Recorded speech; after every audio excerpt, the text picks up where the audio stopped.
भगवान ओघड़दानी, भगवान शंकर त्रिकालदर्शी, कैलाशी, अविनाशी, मेरे भोलेनाथ को तुमसे बहुत सारा कुछ नहीं चाहिए।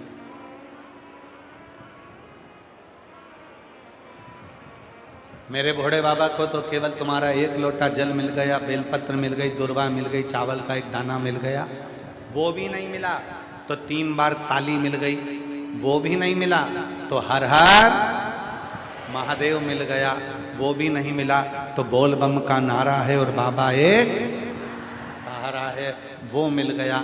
इतना भी नहीं दे पाए तो उसके मंदिर के शिखर का दर्शन कर लिया, उतना मिल गया, वो भी काफ़ी है। और अगर वो भी नहीं कर पाए तो उसके मंदिर के सामने से निकल कर चले गए, उतने में भी वो कल्याण कर देता है, सुख प्रदान करना प्रारंभ,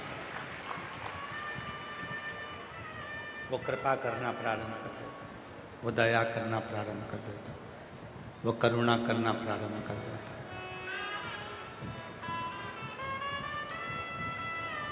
कभी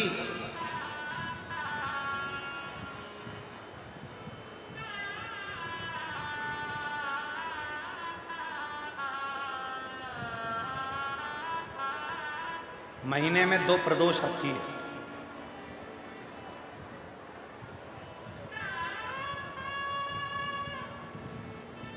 एक माह में 2 प्रदोष। प्रदोष का मतलब क्या है? सूर्य डूब रहा हो, चंद्र उदय प्रकट हो रहा हो। सूर्य का डूबने का समय, चंद्र के प्रकट होने का समय, जो सूर्य के डूबन का जो समय होता है, डूबने के कुछ पल से प्रदोष का कार्यकाल प्रारंभ हो जाता है। प्रदोष प्रारंभ, प्रदोष लिख के दे दीजिए। प्रदोष प्रारंभ। प्रदोष का मतलब क्या है? हमारी जिंदगी के जितने जितने दोष हैं, हमारे जीवन के जितने जितने दुख हैं, हमारी जिंदगी के जितनी जितनी तकलीफें हैं, हमारे जीवन के जितने जितने कष्ट हैं, संध्या काल में प्रदोष के दिन सूर्य अस्त के टाइम पर यदि 1 लोटा जल देवाधिदेव महादेव को चढ़ जाता है तो हमारी जिंदगी के जितने दोष हैं 2 मिनट के अंदर शांत हो जाते हैं। जीवन के सारे दोष, जीवन की सारी तकलीफें, जीवन के सारे कष्ट, जीवन की सारी परेशानियां, जीवन के सारी तकलीफें, जहां सारे दोष मिट जाएं, उसको कहते हैं प्रदोष। उसको प्रदोष कहते हैं। एक महिला बैठी हैं जिनका लड़का कई सालों से गुम गया था। कई वर्ष से उनका लड़का नहीं मिला। ढूंढते ढूंढते पुलिस भी थक गई, ढूंढते ढूंढते जगह जगह की जहाँ जहाँ थाने में सूचना करी वहाँ पर भी वो नहीं मिल पाया। पूरे जगह जगह जाकर ढूंढ ली, हर जगह जाकर प्रणाम कर लिया, पर उसका लड़का नहीं। और तीसरे नंबर पर है शिव जी के मंदिर में या बेलपत्री के वृक्ष के नीचे या शंकर भगवान के मंदिर में एक दीप प्रज्वलित कर देना, दीपक लगाना। रोज प्रतिदिन शिव के मंदिर में या प्रदोष के दिन या सोमवार के दिन या तो बेलपत्री के पेड़ के नीचे या शंकर जी के मंदिर में दीप जलाना। 3 चीज। जल चढ़ाने वाले की सारी समस्या का हल शिव कर देते हैं। झाड़ू बुआरी करने वाले के, जो शिव जी के मंदिर में झाड़ू लगाता है, पोछा लगाता है, बुआरी लगाता है, सफाई करता, भगवान उसकी जितनी दरिद्रता है, उसके जीवन में जितनी तकलीफ है, उसको साफ कर देते हैं। और तीसरे नंबर पर है दीपक जलाने वाला। उसको अगर कहीं मार्ग नहीं मिलता, उसको कोई रास्ता नहीं मिलता, उसके बच्चों को कोई राह नहीं मिलती, तो वो दीप जलाते जलाते एक दिन शिव को प्राप्त कर लेता। पशुपति व्रत में कितने दिए लगाए जाते हैं? जम के बोलो जरा। 6। 5 दिए मंदिर के अंदर, 1 दिया अपने घर के। बहुत सावधानी से सुनना कथा। अब कई लोग प्रश्न करते हैं कि ये 6 दिए ऐसा क्या करते हैं? 5 कर्मेंद्री 5 ज्ञानेंद्री का दिया शिव के मंदिर में, हमारी सारी इंद्रियां आपको समर्पित है। और 1 दिया मन का 11वीं इंद्री का अपने दरवाजे पर। मेरे बाबा, आप उन इंद्रियों को संयमित कर कर मेरे मेरे पंच महादेव, हे मेरे पंच कैलाश, हे मेरे पंचानन, हे मेरे शिव, कृपा करने वाले, आप इस दरवाजे पर आकर हमारे जीवन के सारे दुखों को, कष्टों को समाप्त कर दो। एक पत्र।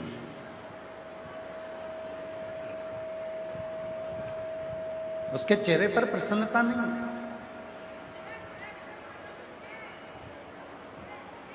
हमने कई बार देखा है, कई लोग, ये कभी मत सोचो कि मुझे स्टेज पर नहीं बुलाया या मुझे मंच पर नहीं बुलाया।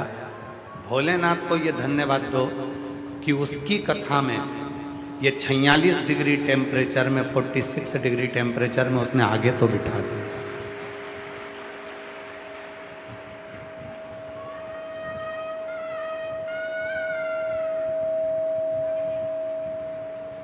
ये उसकी कृपा जो उसने अपने तक हमको बुला लिया, जिसने संतुष्टि को धारण कर लिया थोड़े में, जिसने खुशियों को धारण कर लिया थोड़े में, जितने प्रसन्नता को धारण कर लिया, समझ लेना कि जिंदगी का सबसे बड़ा सुख, जीवन का सबसे बड़ा आनंद तुम्हारे पास में।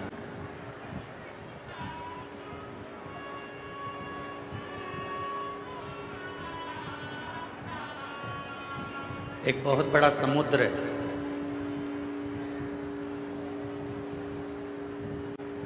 और एक छोटा सा तालाब है।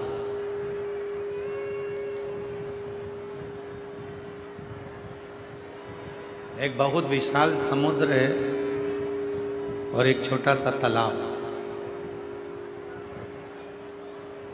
समुद्र बनना सरल है पर छोटा तालाब बनना कठिन है। समुद्र बनना इसलिए सरल है क्योंकि समुद्र में सब जगह का जल आ जाता है। समुद्र में हर जगह का पानी, प्रत्येक नदियों का पानी समुद्र में आकर मिल जाता है। एक समुद्र है, एक नदी, छोटा सा तालाब। समुद्र बनना सरल है। सारी नदियों का पानी आपके पास में आ जाएगा, आप समुद्र बन जाओ।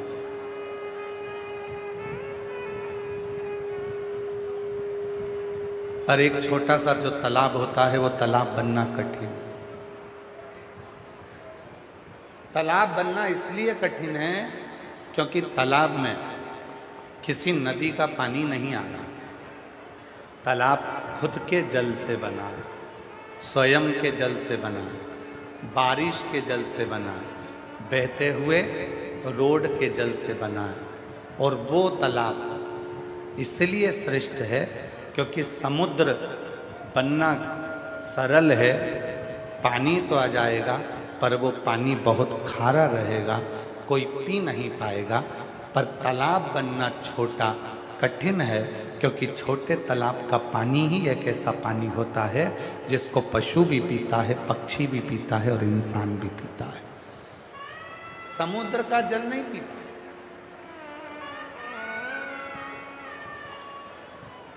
अगर कोई पशु, पक्षी, कोई जानवर, कोई मनुष्य, कोई भी अगर जल पिएगा तो छोटे तालाब का जल पिएगा, वो समुद्र का जल पीने के लिए नहीं जाएगा।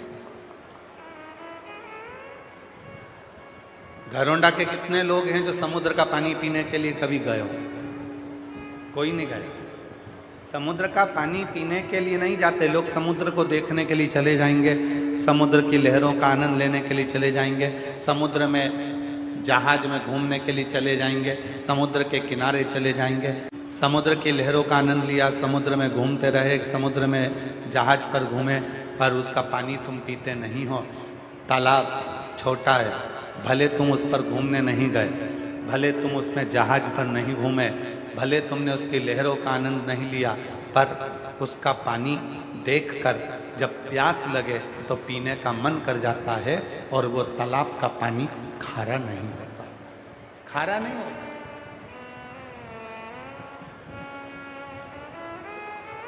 एक बहुत बड़ा व्यक्ति होता है, एक बहुत छोटा व्यक्ति होता है।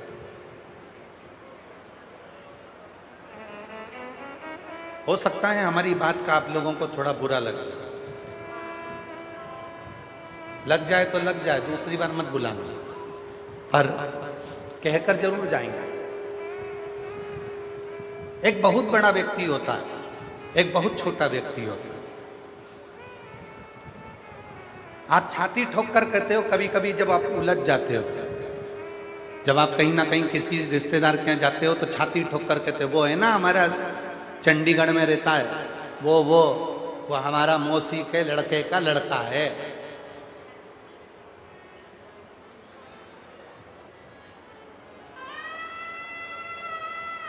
वो है ना जो सोनीपत में रहता है, वो हमारी काकी का लड़के का लड़का है।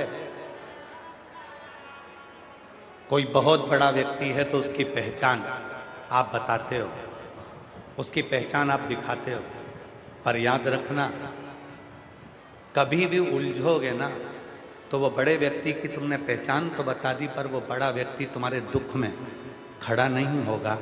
दुख में खड़ा होगा तो वो छोटा व्यक्ति जिसकी तुमने कोई पहचान नहीं बताई, कुछ नहीं बताया, कुछ नहीं करा, वो छोटा, वो साधारण, जिसकी कोई पहचान नहीं है, फिर भी तुम्हारी दुख की घड़ी में वो सामने खड़ा है, तुम्हारी तकलीफ की घड़ी में वो तुम्हारे सम्मुख में खड़ा है।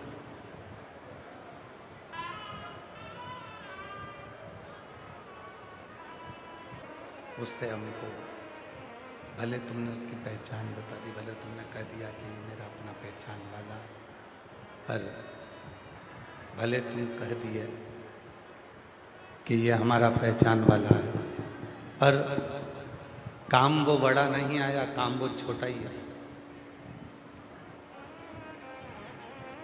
घर के बड़े बर्तन बड़े बड़े आयोजन में ही निकलते हैं, रोज घर में तो वो छोटे छोटे बर्तन ही काम आते हैं, चाय बनाने के लिए, सब्जी बनाने के लिए, रोटी बनाने के लिए, भोजन करने के लिए। बड़ी बड़ी चम्मच या बड़े बड़े भगोने या बड़े बड़े कढ़ाई, बड़े बड़े पात्र कभी कभी काम आते हैं। जरूरत पड़ेगी तो छोटे की।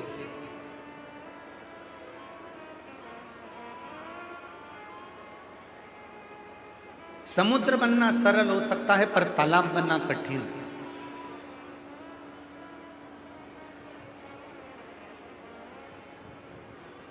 बहुत सारा सम्मान दे दिया, उसके बाद भी अगर कोई खुश नहीं हो तो समझ लेना कि ये जिंदगी में कभी खुश नहीं रह सकता।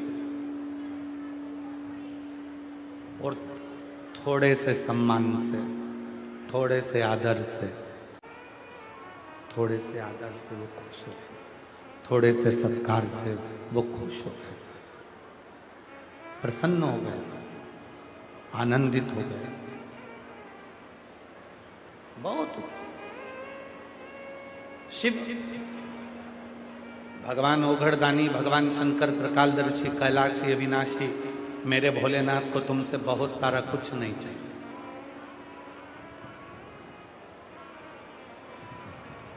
मेरे भोले बाबा को तो केवल तुम्हारा एक लोटा जल मिल गया, बेलपत्र मिल गई, दुर्वा मिल गई, चावल का एक दाना मिल गया, वो भी नहीं मिला तो 3 बार ताली मिल गई, वो भी नहीं मिला तो हर हर महादेव मिल गया, वो भी नहीं मिला तो बोल बम का नारा है और बाबा एक सहारा है, वो मिल गया। इतना भी नहीं दे पाए तो उसके मंदिर के शिखर का दर्शन कर लिया, उतना मिल गया, वो भी काफ़ी है। और अगर वो भी नहीं कर पाए तो उसके मंदिर के सामने से निकल कर चले गए, उतने में भी वो कल्याण कर देता है, सुख प्रदान करना प्रारंभ, वो कृपा करना प्रारंभ कर देता, वो दया करना प्रारंभ कर देता, वो करुणा करना प्रारंभ कर देता।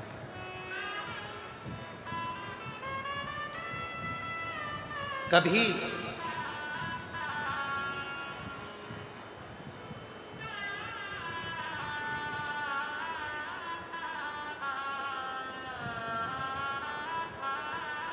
महीने में 2 प्रदोष आती है।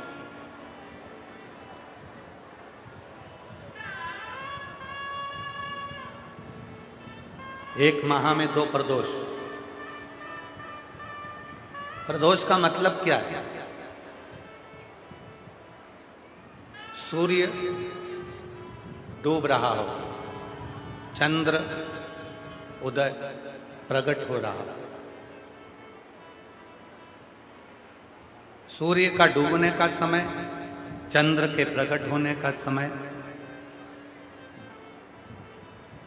जो सूर्य के डूबन का जो समय होता है, डूबने के कुछ पल से प्रदोष का कार्यकाल प्रारंभ हो जाता है। प्रदोष प्रारंभ, प्रदोष लिख के दे दीजिए।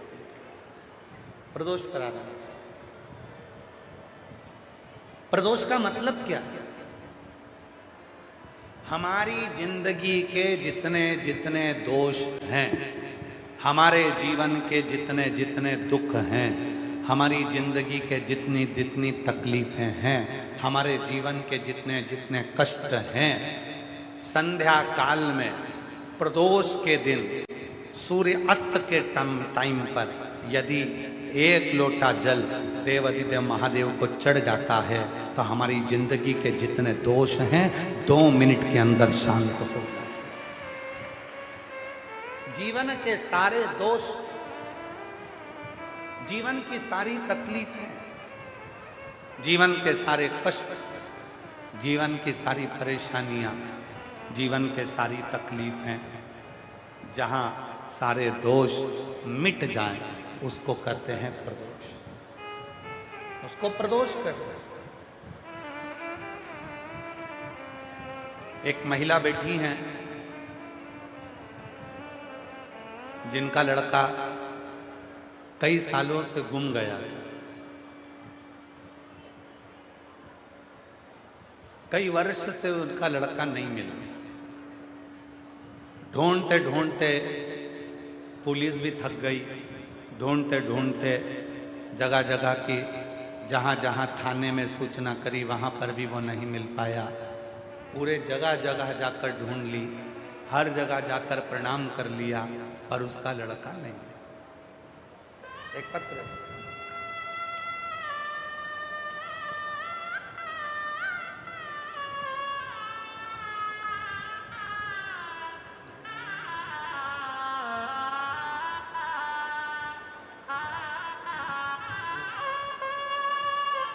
नाम कहीं लिफाफे वगैरह में होगा तो वो नहीं देगा। सहारनपुर से आई हैं, सहारनपुर की रहने वाली हैं। कहीं बैठी हो तो हाथ हिला सकती हैं। बेटे को गए हुए 2 साल निकल गए। ढूंढते ढूंढते प्रशासन में अभी रिपोर्ट करी, नहीं मिला। कहीं बैठी हो तो हाथ हिला सकती। हम सहारनपुर के रहने वाले। मेरा बेटा चला गया था, दिखा नहीं, ढूंढ ढूंढ के थक गए। कहीं बैठी हैं? अच्छा आप ही हैं, आ जाओ, आ जाइए, एक बेलपत्र ले जाना, आ जाओ, आ जाओ माँ, आ जाओ। सहारनपुर के रहने वाले हैं। बेटा नहीं मिला, हिम्मत हार गए। जिसके यहाँ जाते थे पूछते थे तो कोई कहता था कि वो है ही नहीं, कोई कहता था कि वो चले गया, कोई कहता था कि वो मिलेगा ही नहीं। गुरुजी दिन रात रोती थी। फिर मैंने आपकी कथा सुनी। मैं सबसे पहले मेरठ कथा में गई। वहां आपने अपने बेटे का फोटो हाथ में लेकर कथा में बैठ गए और कथा में पूरी कथा मैंने अपने बेटे को गोदी में फोटो रखकर सुना। रोती रहती। आप कहते हो कि कथा के पंडाल में जो मांगो वो मिलता है। मेरठ की कथा में मैंने अपने बेटे का फोटो लेकर रोते रोते कथा सुनी और 7 दिन की कथा जब मैंने सुनी, बाबा को केवल एक ही चीज बोलकर आई थी कि तू मेरा बेटा, मुझे वापिस कर दे। 2 साल में ऐसी कोई जगह नहीं थी जहां मैंने अपने बेटे को नहीं ढूंढा। पशुपतिनाथ का व्रत करना प्रारंभ करा।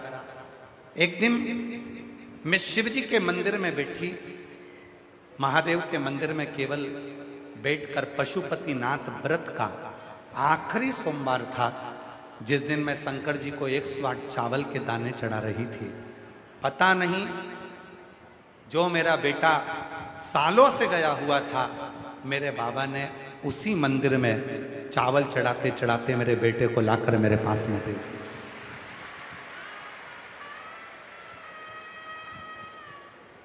मैं सहारनपुर की रहने वाली हूं गुरुदेव। हम आपको नहीं पहचानते थे। हम तो ये भी नहीं जानते थे कि आप हैं कौन, पर किसी के कहने पर कथा सुनी थी और ये सुना था कि कथा के पंडाल में जो मांगो वो मिलता है। और मैंने मेरठ की कथा में अपने बेटे को फोटो रखकर कथा सुनाकर उसी को मांगा था। आज मैं बाबा को धन्यवाद देने के लिए आई हूँ। बाबा को मैं बार बार प्रणाम करने के लिए आई हूँ कि मेरा बेटा मिल गया और ठीक मिल गया। अच्छा,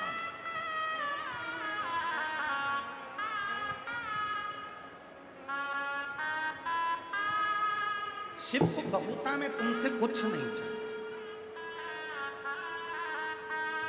भगवान शंकर को बहुता में तुमसे कुछ नहीं चाहिए। भगवान शिव को तो केवल तुमसे।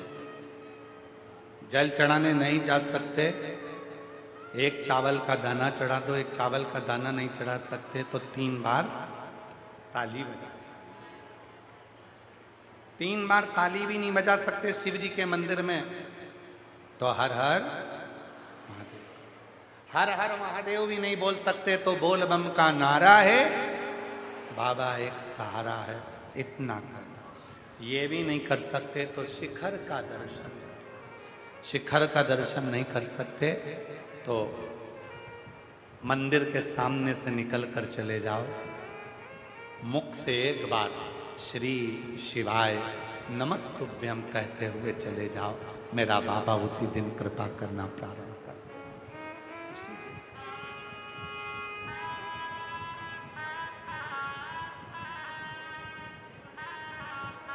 उसी दिन कृपा। खूब ढूंढा, नहीं मिला। थाने में रिपोर्ट भी कराई, नहीं मिला। थक गई रो रो के। आखिरी में किसी के कहने पर मेरठ कथा सुनने चली गई बेटे का फोटो लेकर। वहीं बैठकर कथा सुनकर पशुपति व्रत चालू कर दिया। 5वां सोमवार 108 दाना चढ़ा रही थी और बेटा उसी समय पर आ गया। ये शिव की उदारता। एक बार जोरदार ना। बहुता में मेरे शंकर को नहीं चाहिए भाई, बहुत सारा मेरे शिव को नहीं चाहिए। मेरे शिव को तो थोड़ा दीजिए। मेरे शंकर को तुम थोड़ा भी दोगे तो उसको स्वीकार हो। बहुता की चाह मेरे शंकर भगवान को नहीं।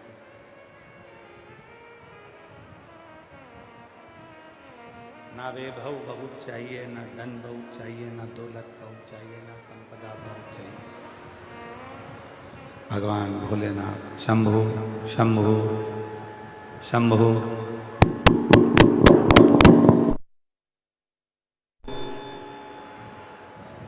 भगवान शिव को केवल तुम्हारा भाव चाहिए और वो भी शुद्ध।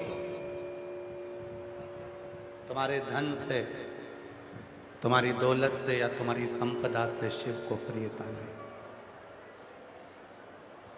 उसकी प्रियता नहीं है।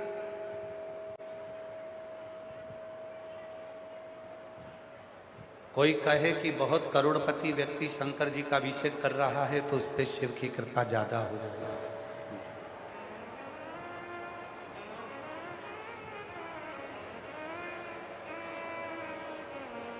अभी कल का एक प्रसंग है। कल जब हम यहाँ से गर्ग जी के साथ में गाड़ी से हम अग्रसेन भवन गए, और अग्रसेन भवन जब हम गाड़ी से गर्ग जी साथ में गए, और अग्रसेन भवन के बाहर बहुत सारे लोग थे। उसमें से किसी एक बेटी ने एक प्रश्न किया, क्या शिवजी का अभिषेक गन्ने के रस से करना चाहिए? गन्ने के रस से मतलब क्या? क्या सार तत्व है गन्ने के रस? गन्ने के रस से सार तत्व यह है, जैसे गन्ना पूरा निचोड़ा जाता है तब उसका रस शिवजी के पास जाता है, उसी तरह व्यक्ति अपनी जिंदगी में जब पूर्ण तरह से हताश हो जाता है तब आखिरी में शंकर की शरणागति उसको सुख प्रदान करना प्रारंभ कर देती है। सुख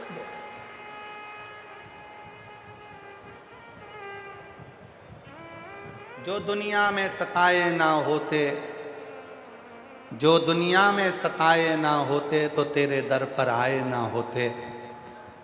जगह जगह की ठोकर जो खाई है तब जाकर तेरे दरवाजे से तकदीर लिखाई है।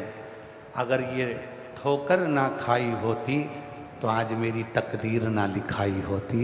ये तकदीर तब लिखाई जब ठोकर खाई। संपूर्ण जगत में ना जाने कितने कितने कितने कितने लोग ताने देते हैं, कितने अपशब्द कहते हैं, कितनी गालियां देते हैं, कितना आड़ा टेढ़ा कहते हैं। परिवार में, नातों में, रिश्तों में ना जाने कितने कितने अपशब्द मिलते हैं, तब जाकर शिव की शरणागति प्राप्त होती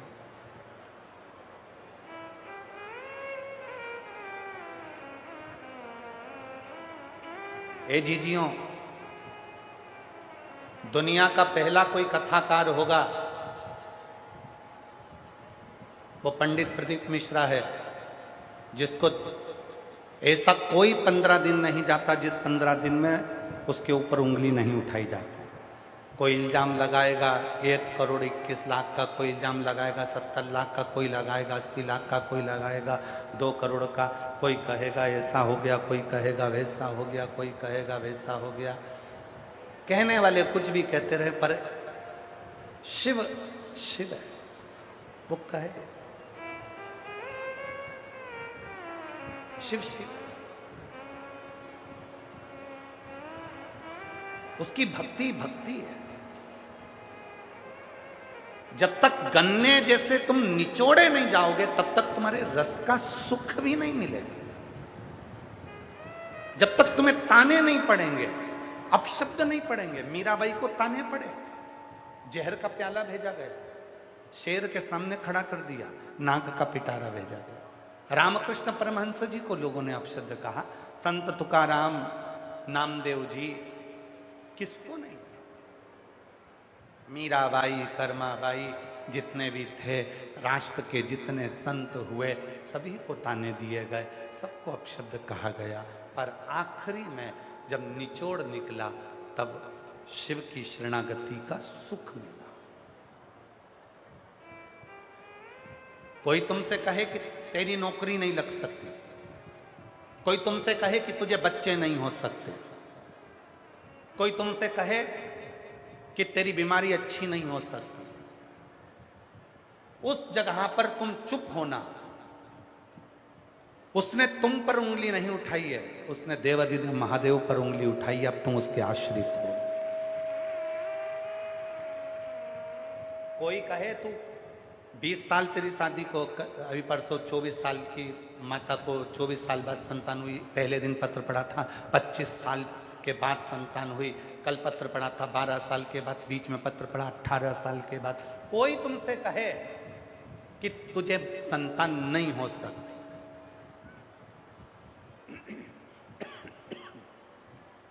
तुझे औलाद नहीं हो सकती, रोज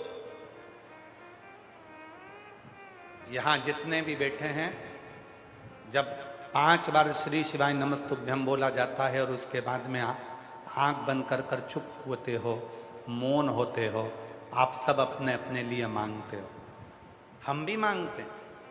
जब नेत्र बंद कर कर थोड़ी देर बैठते हैं तो अपने बाबा से बस एक ही चीज मांगते हैं, तुझे। कोई रोग से ग्रसित होकर आया, ये चिलचिलाती हुई धूप में 46 डिग्री 46 डिग्री टेम्परेचर, और अभी तो हिटवे अर्थात सबसे गर्म क्षेत्र घोषित कर दिया गया अभी 2-4 दिन। इतनी गर्मी में भी यदि कोई तेरी तपस्या कर रहा है तो वो खाली कैसे चले जाए, वो खाली कैसे जाए।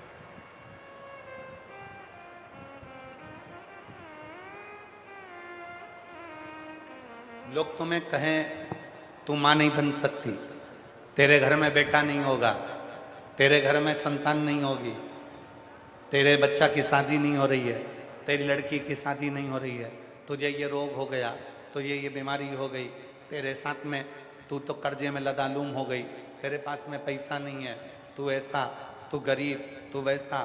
कुछ मत बोलो। उसने, अगर आप एक लोटा जल चढ़ाते हो तो उसने उंगली आप पर नहीं, आपके बाप पर, देवाधिदेव महादेव पर उठाई है, और जवाब भी वो तुम्हारा बाप ही दे, जवाब भी वो महादेव ही देगा, कोई दूसरा नहीं।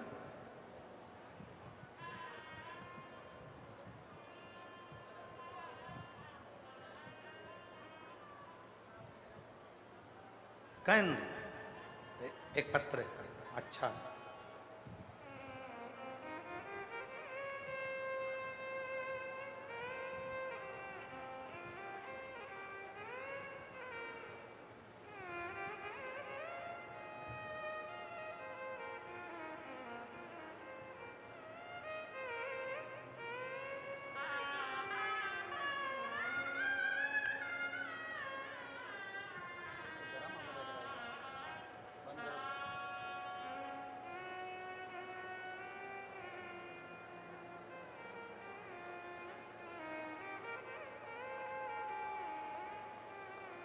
पत्र देखिए।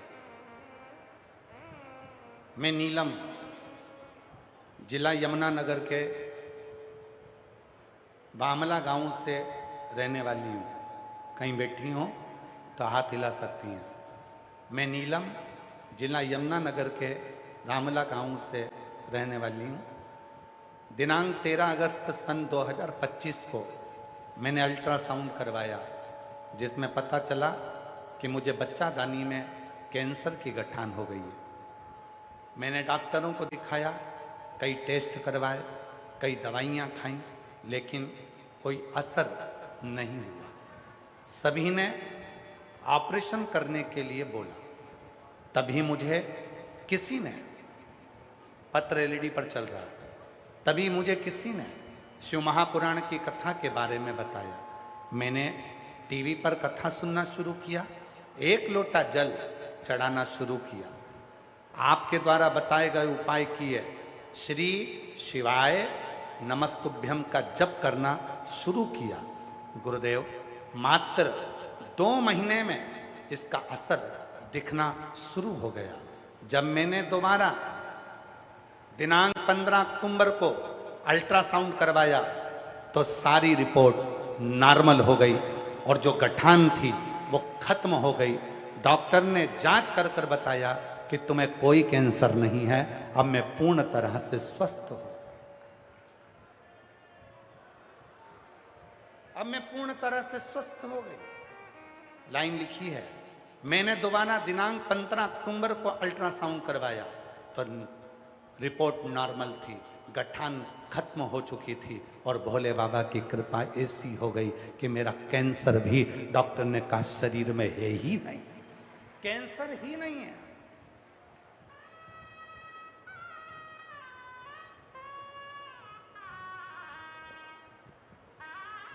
इस बेटी ने एक बात लिखी, लोग कहते थे कि मैं अब कभी ठीक नहीं होंगी, मैं कभी सही नहीं हो सकती। पर बाबा, मैंने आपको देखा नहीं था, केवल टीवी पर कथा सुनती थी और आप पर विश्वास हो गया था, शिव पर भरोसा हो गया था, और आज बाबा की कृपा से मैं कैंसर मुक्त हूं। कहीं बैठी हूं, नीलम जिला यमुनानगर से हैं, बामला गांव की रहने वाली हूं, कहीं बैठी हूं तो आ सकती। एक विश्वास, एक भरोसा, एक दृढ़ता आपके भीतर हो, आप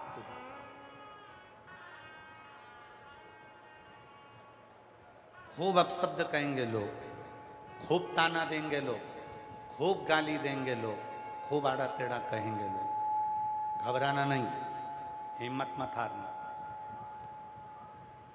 हिम्मत मत हारना।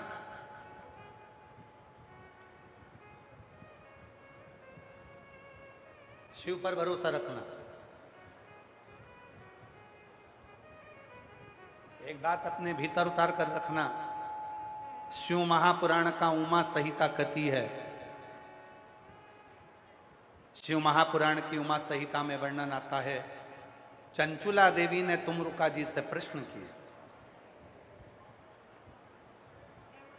चंचुला देवी ने तुमरुका जी से कहा, तुमरुका जी, शिव कैसे मिल सकते हैं, हमारा दुख कैसे समाप्त हो सकता है, शंकर कैसे मिलेंगे, हमारा दुख कैसे समाप्त हो।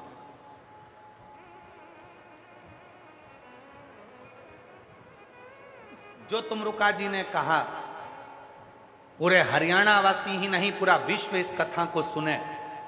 पुरुषोत्तम मास की जो कथा चल रही है, घरोंडा अनाज मंडी में नगर खेड़ा सुधार सभा घरोंडा द्वारा जो कथा कराई जा रही है हरियाणा की इस पवित्र भूमि पर, वो थोड़ा ध्यान से इसके स्मरण में सुने। शिव कैसे मिले, भगवान शंकर कैसे मिले, हमारा दुख कैसे मिटेगा, हमारी तकलीफ कैसे मिटेगी, यह चंचुला देवी ने प्रश्न किया है तुमरुका जी से। और तुमरुका जी ने इस प्रश्न का उत्तर दिया, सुनो चंचुला, शिव के मिलने से पहले कोई शंकर का भक्त मिलता है, और वो शंकर का भक्त जब मिल जाए और तुम उस भक्त के वचन पर तुम भरोसा करना प्रारंभ कर दो, तो समझ लेना कि तुम्हारा दुख मिटना प्रारंभ हो गया और तुम्हें शिव मिल गया।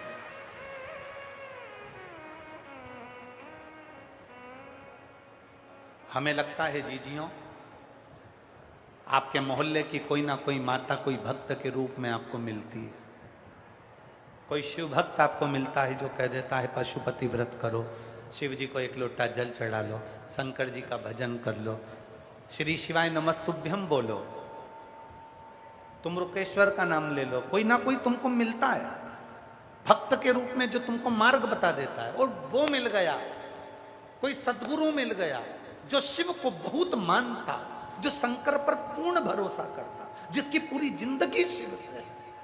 और अगर वो सदगुरु मिल जाए और वो गुरु तुमको कोई मार्ग बता दे, समझ लेना कि अब तुम भटकोगे नहीं, अब तुम्हारा शिव तुम्हारा हाथ पकड़कर तुम्हें पार कर दे। जब तुम घर में बैठी हुई बहुत परेशान हो और तुम्हारी कोई पड़ोसन कोई रिश्तेदार तुमको फोन पर तुम्हारे पास में आकर कह दे कि तू शंकर जी पर भरोसा कर, एक लोटा जल चढ़ा, समझ लेना कोई मिला है भक्त जो मुझे मार्ग बता रहा। एक पत्नी का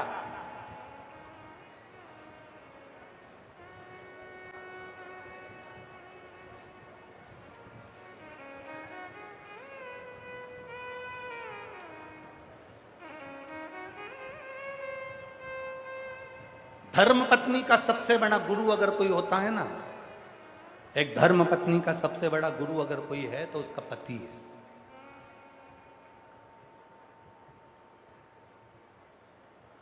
तुम्हारी रक्षा भी करता है, समय समय पर तुमको कोई उपदेश भी दे देता, समझाने का प्रयास भी करता।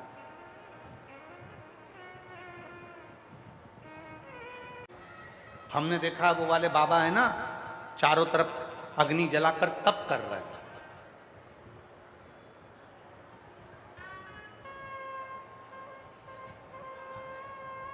आप लोगों के पास भी बहुत आते होंगे, कहते होंगे अरे वहां पर एक बाबा जी चारों तरफ आग ही जमाल जला लिए, इधर कंडा रख रख कर पूरी चारों तरफ आग लगा ली, बीच में बाबा जी बैठे हैं तप रहे हैं, सूर्य की रोशनी में बाबा जी तप रहे हैं।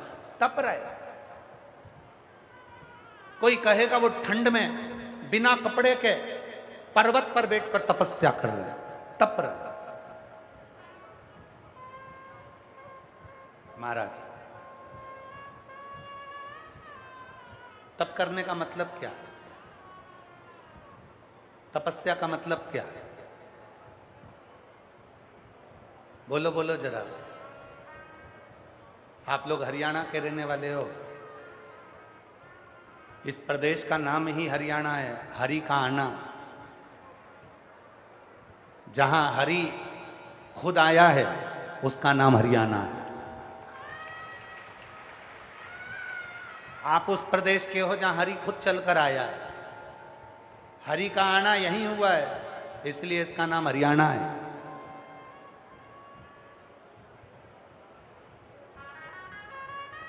गीता का उपदेश पूरे विश्व में अगर फैलाने वाला कोई क्षेत्र है तो यह प्रदेश हरियाणा है। यहां हरि खुद आकर बोलता है, वो हरियाणा है। जहां की प्रकृति की शोभा पूरा विश्व देखता है वो हरियाणा है, ये साधारण नहीं है।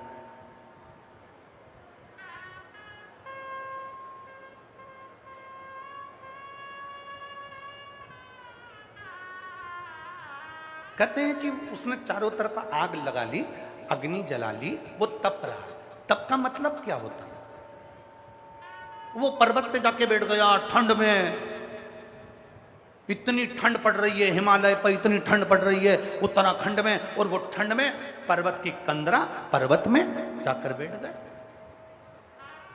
वो संत, वो साधु, वो सन्यासी कहां तन पर कपड़ा नहीं है, तप रहे हैं। तप का मतलब क्या है? सूर्य की रोशनी में तप रहे, तप का मतलब क्या है? अग्नि में तप रहे, तप का मतलब क्या है? तप का मतलब है सहन करना। अग्नि को सहन कर लेना, ठंड को सहन कर लेना, धूप को सहन कर लेना, तप का मतलब है सहन करना। और शिव महापुराण की कथा क्या कहती है? अग्नि सहन करना सरल है, अग्नि का तप करना सरल है। पर्वत पर बैठकर तप करना सरल है, ठंड को सहन करना सरल है। सूर्य की प्रचंड गर्मी को सहन करना सरल है। शिव महापुराण की कथा कहती है पर एक काम कठिन है, अपने घर के बुजुर्गों की बात को सहन करना कठिन है। ये कठिन है। सूरज की रोशनी को तप लिया, चारों तरफ आग लगाकर तप लिया, ठंड में बैठकर तप लिए, यह तप सरल है। तप मतलब सहन करना, यह सब सहन करना सरल है। सूर्य की रोशनी को सहन करना कठिन नहीं है, सरल है। अग्नि में बैठ गए, सरल है। ठंड में कपड़े उतार कर बैठ गए, सरल है। पर घर के बड़ों का, घर के बुजुर्गों की बात को सह लेना, सहन कर लेना कठिन है। पति पत्नी की बात को सहन नहीं कर पा रहा है, पत्नी पति की बात को सहन नहीं कर पा रही। बच्चे बाप की बात को सहन नहीं कर पा रहे और बाप बच्चों की बात को सहन नहीं कर पा रहे। आज के समय में रिश्ते टूटते चले जा रहे।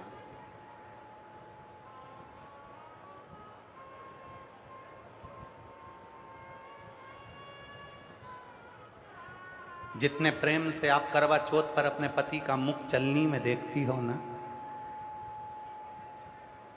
जितने प्रेम से करवा चौथ पर आप अपने पति का मुख चलनी में देखती, जिस दिन करवा चौथ आती है तुम पति का मुख चलनी में देखती हो और पति चंद्रमा को धन्यवाद देता है कि तू हर बार क्यों नहीं आता है। हर चतुर्थी को तू ऐसा बन जा कि मेरी पत्नी मेरे चरणों को प्रणाम करे और मेरा मुख देखे, और इतनी ही प्रसन्नता से देखे जितनी प्रसन्नता से आज देख। आज आपस का प्रेम खत्म हो गया, और प्रेम खत्म करने वाला कोई दूसरा नहीं है। प्रेम खत्म करने वाला कोई दूसरा नहीं है। किसी की दम नहीं है कि पति और पत्नी के प्रेम को खत्म कर दे कोई। पति और पत्नी के प्रेम को खत्म करने वाला कोई दूसरा नहीं है। पति और पत्नी के प्रेम को खत्म करने वाला तुम्हारे हाथ में रहने वाला मोबाइल है। पहले दोनों बैठते थे, बात करते थे, रात को पलंग पर थोड़ी देर बात करते, चित्त करते, बच्चों की बात करते, परिवार की बात करते, सास ससुर की बात करते, अपनी बात करते, व्यापार की बात करते, और बात करते करते दोनों को नींद आ जाती थी। आज के जमाने में बात करने की फुर्सत नहीं है। बच्चे अपना मोबाइल लेकर बैठे हैं, मम्मी अपना मोबाइल लेकर बैठी है, और रात को सोने से पहले पत्नी अपना मोबाइल चला रही है, पति अपना मोबाइल चला रहा है। सुबह उठते हैं, दोनों ऑफिस के लिए भग जाते हैं, नौकरी पैसा जो भी व्यापार आदि करते हैं उसकी ओर चले जाते हैं। रोटी बनाकर रख देती हैं, खा लेते हैं, टिफिन चले जाता है, बच्चे स्कूल चले जाते हैं, वो मोबाइल फिर हाथ में रह जाता है। आपको पहले भी कथा में कहा, आज फिर कहते हैं, ध्यान लगाकर सुनना इस बात को। मोबाइल आया, रेडियो खत्म हो गया। पहले रेडियो सुनते थे लोग, पर मोबाइल आने के बाद रेडियो खत्म हो गया। मोबाइल आया, टार्च खत्म हो गई। बोलो हुई कि नहीं हुई? पहले टार्च रखते थे, अब मोबाइल में टार्च जलती है। मोबाइल आया, सीडी प्लेयर बंद हो गया। मोबाइल आया, टाकीज बंद हो गए, टाकीज खत्म हो गए। मोबाइल आया, पंडितों ने पंचांग देखना खत्म कर दिया, मोबाइल पे पंचांग देख लेते हैं, पंचांग खत्म हो गए। मोबाइल आया, कैलेंडर देखना बंद हो गया, कैलेंडर पंचांग सब मोबाइल पर आते, कैलेंडर खत्म हो गया। मोबाइल आया, टाकीज बंद, टाकीज खत्म हो गए, टार्च खत्म हो गई, सब कुछ खत्म हो गया। और जिस दिन तुम्हारा मोबाइल तुम्हारी पत्नी के हाथ में आया तो तुम भी खत्म।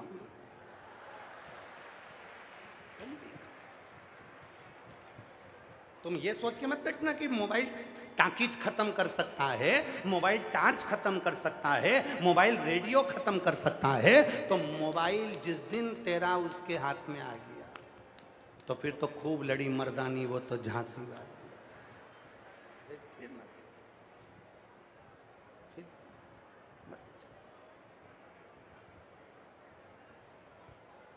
इसीलिए कजन कितने लॉक होते हैं मोबाइल के अंदर। फेस का लॉक, जब तक वो ऐसी मुस्कुराए नहीं तब तक वो खुले नहीं।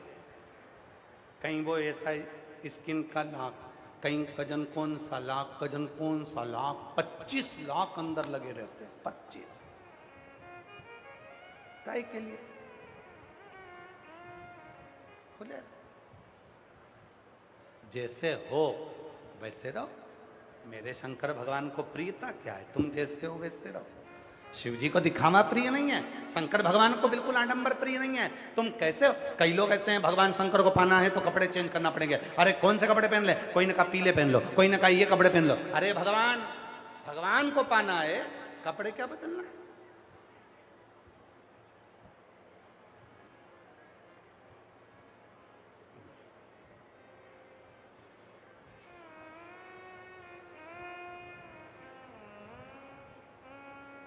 उसको पाने के लिए वस्त्र की नहीं, उसको पाने के लिए भाव की जरूरत। भाव।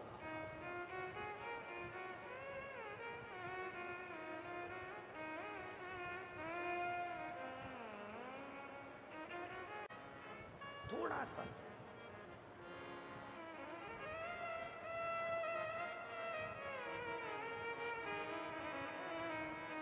पहले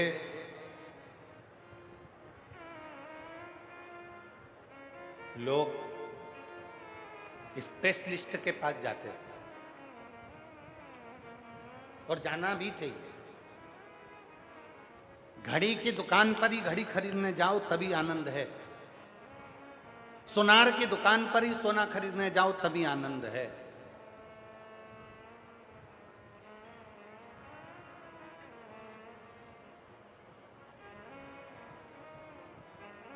फ्रिज की दुकान पर फ्रिज खरीदने जाओ तभी आनंद है, कपड़े की दुकान पर कपड़ा खरीदने जाओ तभी आनंद है। पर आज के जमाने में एक बहुत बड़े शोरूम हो गए जहां सब चीज मिल जाती, घड़ी भी यहीं मिल जाएगी, फ्रिज भी यहीं मिल जाएगा, कपड़े भी यहीं मिल जाएंगे, सोना भी यहीं मिल जाएगा, जूता चप्पल भी यहीं मिल जाएगा, सारा सामान यहीं मिल जाएगा। जो तुमको चाहिए वो सब कुछ तुमको यहीं प्राप्त होगा। सारी दुनिया का जितना भी सुख चाहिए तुमको सब यहीं मिल जाएगा, सारा सामान तुमको यहीं मिल जाएगा। पर नहीं, कोई घड़ी की दुकान है तो वहां घड़ी की दुकान पर जाइए, जरूरी है।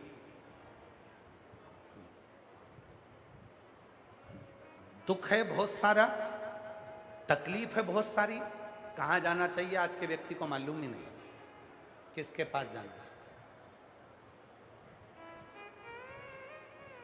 चलो एक प्रैक्टिकल बताओ, सब बोलना, जितने भी बैठे हो घरोंडा मंडी के अंतर्गत बैठकर जो हरियाणा के शिव भक्त इस कथा को सुन रहे हैं, सब जवाब देना। तुम्हारे शरीर में कहीं पर चक्कू से कट लग गया, शरीर कट गया। अब शरीर कट गया तो जरा विचार करिएगा, सिलने वाले तो बहुत सारे हैं शरीर को, मतलब सिलने वाले तो बहुत सारे हैं। एक दर्जी भी है जो कपड़ा सिलता है, एक पर्स बनाने वाला पर्स सिलता है,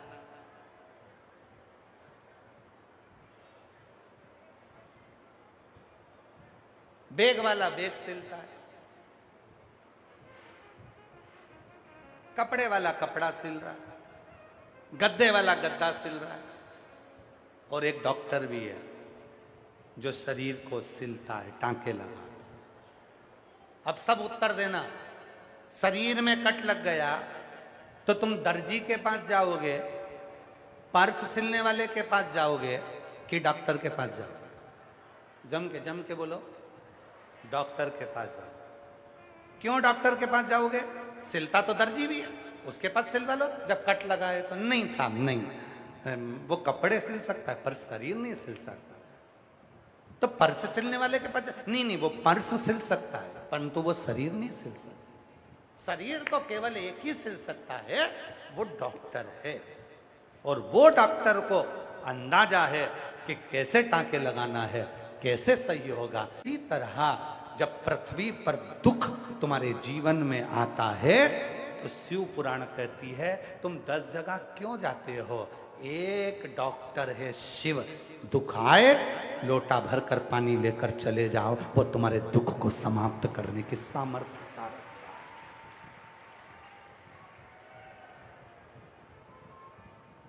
वो तुम्हारे दुख को समाप्त करने की सामर्थ्यता रखता है। कट लगाए ना शरीर में, तकलीफ हुई ना शरीर में, तो डॉक्टर के पास जाना पड़ेगा। दर्जी कपड़ा सिल सकता है, शरीर नहीं सिलेगा। बैग वाला बैग सिल सकता है, शरीर नहीं सिलेगा। शरीर सिलने वाला तो केवल डॉक्टर ही होगा। और डॉक्टर कौन? शिव पुराण में केवल एक पुराण ऐसी है जिसमें डॉक्टर को शंकर कहा गया है, जिसमें डॉक्टर को शिव कहा गया है, जिसमें डॉक्टर को विश्वास कहा गया है। इसलिए शिव पुराण कहती है तुम्हारे शरीर में रोग आया, बीमारी आई, कोई रोग आ गया, कोई बीमारी आ गई, तो यहां वहां मत जाना। किसी के पास कोई कहते हमारे पास आ जाओ, नहीं हम तुम्हें पानी दे देंगे, कोई कहे हम तुम्हें भभूति दे देंगे, कोई तो कहे हम तुम्हें बेल दे देंगे, कोई कहे हम तुम्हें नारियल दे देंगे। ऐसे ढोंग प्रपंच में मत फंसना। अगर शरीर में रोग आया है, सबसे पहले अपने चिकित्सा केंद्र में जाइए, हॉस्पिटल में जाइए, डॉक्टर को दिखाइए। और डॉक्टर जब कहे कि ऐसी जांच कराओ, डॉक्टर के गोली खाओ, डॉक्टर के ऐसा करो वैसा करो। और साथ में जब डॉक्टर अपना काम करने लगे, फिर शंकर भगवान को एक लोटा जल चढ़ाना प्रारंभ कर दो, क्योंकि डॉक्टर और शंकर दवा और दुआ दोनों काम कर जाएगी और तुम ठीक होकर रह जाओ। आडंबर में मत फंसना, इधर उधर आडंबर में मत चले जाना कि शरीर में रोग हो गया, बीमारी हो गई और कोई ने कह दिया नहीं मैं डॉक्टर को नहीं दिखाऊंगी, नहीं मैं डॉक्टर के पास नहीं जाऊंगी, मुझे तो बाबा जी ने कह दिया था तू ठीक हो जाएगी, तू भभूति खा ले ठीक हो जाएगी, तू बेल बांध ले ठीक हो जाएगी। ना ना ना, अगर रोग आया है, बीमारी आई है और वो भी इस कलयुग में आई है, तो कलयुग में अगर बीमारी आती है तो कलयुग का अगर कोई डॉक्टर है, कलयुग का अगर कोई ईश्वर माना जाता है तो डॉक्टर को शिव माना जाता है। इसलिए विश्वास रखकर डॉक्टर के पास जाए, चिकित्सा केंद्र पर जाए, हॉस्पिटल जाए, भटकना नहीं है हम। अब शरीर में कट लग गया, कहां जा रहे हो?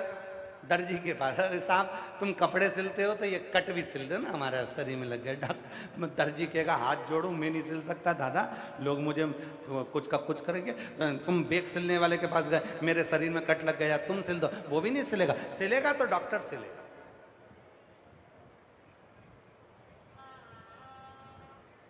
उसी तरह बहुत सारे हैं, बहुत सारे।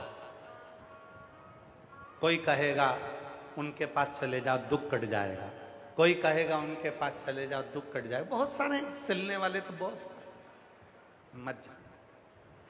सिलने वाले बहुत मिलेंगे।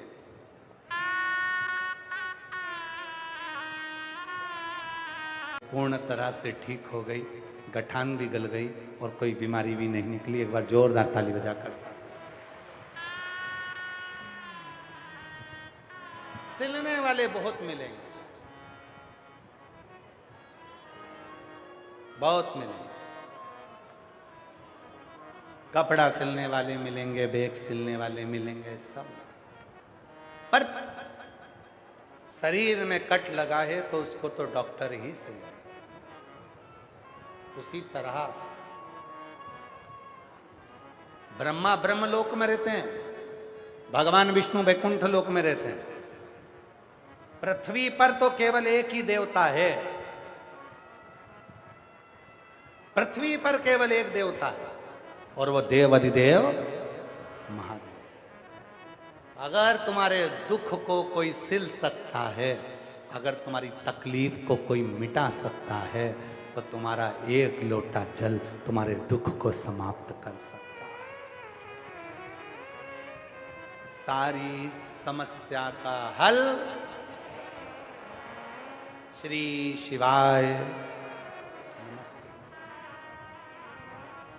वो एक लोटा जल जो तुम शिव जी की शरणागति में लेकर गए हो, वो एक लोटा जल जो तुम शंकर के पास लेकर,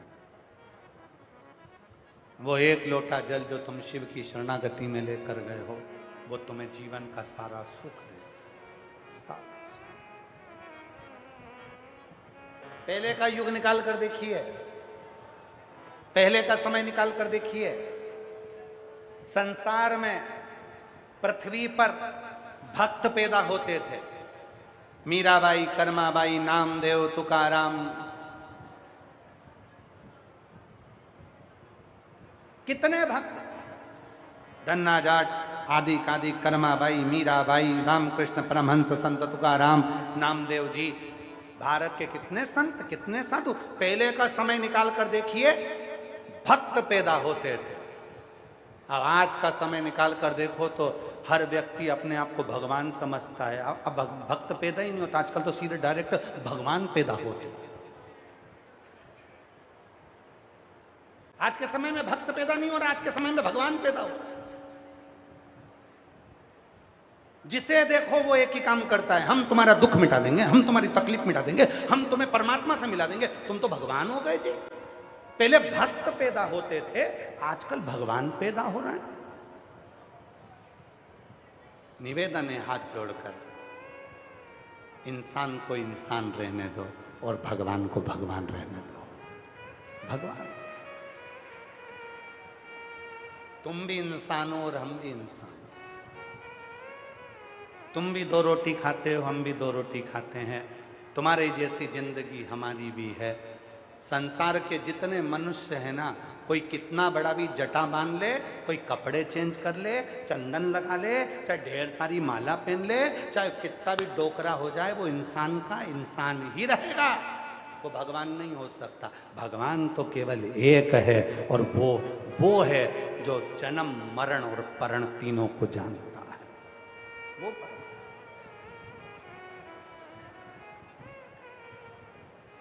लोग कहते हैं गुरुजी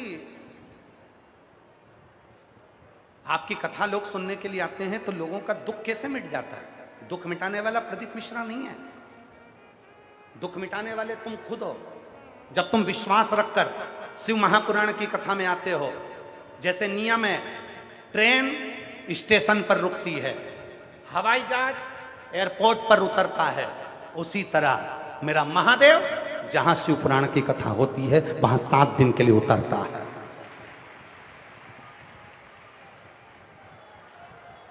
बस स्टैंड पर खड़ी होगी।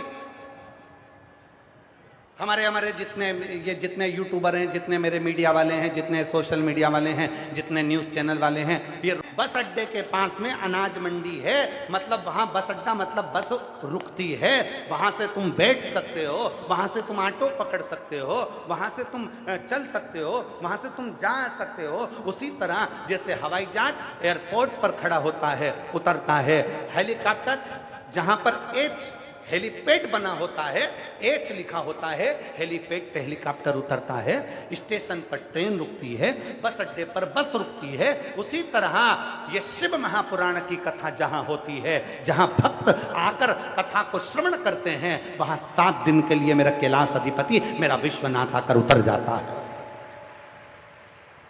लोग कहते हैं कथा सुनने वालों के दुख समाप्त हो जाते हैं। उसका कारण केवल इतना सा है कि तुम्हारा विश्वास, जब तुम इस विश्वास के साथ इतनी चिलचिलाती हुई धूप में, ठंड में, बारिश में बैठकर कथा को सुनते हो, तुम्हारा भरोसा दृढ़ होता है। तुम अपने पिता से अपने मन की बात करने के लिए आते हो तो वो सुनता है। कोई सुने चाहे नहीं सुने, कोई देखे चाहे ना देखे, पर तुमने जितने विश्वास से कथा सुनी है, तुम्हारी झोली वो खुशियों से 3 महीने के अंदर भर कर भेज ही देता है। विश्वास, अगर मानो तो गंगा जी है, नहीं मानो तो बहता हुआ पानी। आज पूरी दुनिया के लोग लाखों की संख्या में कहां जा रहे हैं? कहने लगे साहब केदारनाथ जा रहे हैं। केदारनाथ के रास्ते पर ऐसी भीड़, ऐसी भीड़, ऐसी भीड़। कहाँ जा रहे हैं साहब? के बद्रीनाथ जा रहे हैं। कहाँ जा रहे हैं साहब? केदारनाथ जा रहे हैं। हमारा निवेदन है, तुम अमरनाथ जाओ, तुम केदारनाथ जाओ, तुम्हारी मर्जी पड़े विश्वनाथ जाओ, तुम्हारी मर्जी पड़े तो सीहोर कुबरेश्वर धाम जाओ, तुम्हारी मर्जी पड़े तो उज्जैनी जाओ, तुम्हारी मर्जी पड़े तो सोमनाथ जाओ, तुम्हारी मर्जी पड़े तो कैलाश पर्वत जाओ, पर शिव पुराण क्या कहती है पहले उसको सुनकर जाओ। आज केदारनाथ जाने वालों की भीड़ लगी पड़ी है, रोड जाम पड़ी है, अपार लाखों भक्त जा रहे हैं। अमरनाथ जाने वालों की भीड़ पड़ी है, लाखों भक्त जा रहे हैं। शिव पुराण क्या कहती है? अमरनाथ जाना, केदारनाथ जाना, विश्वनाथ जाना, सोमनाथ जाना, सब दूर जाना, पर उससे पहले अपने घर के पास में जो शंकर का मंदिर है वहां पहले जाना चालू करना, फिर कहीं जाना। बीमारी आती है तो सबसे पहले पास के हॉस्पिटल में जाते हो, अपने पर्सनल डॉक्टर को दिखाते हो, अपने गांव के डॉक्टर को दिखाते हो। क्यों डॉक्टर साहब, आप तो हमारे गांव के हो, बताओ ना। तो डॉक्टर साहब कह देते हैं मेरे बस की बात नहीं है, तुम एक काम करो, तुम धनुंडा चले जाओ, वहां नहीं जाओ तो करनाल चले जाओ, करनाल से तुम्हें चंडीगढ़ भेज दिया। चंडीगढ़ एक कार्ड होता है, क्या बोलते हैं, जिससे पैसे निकलवाते हैं, एटीएम। एटीएम का एक कार्ड होता है,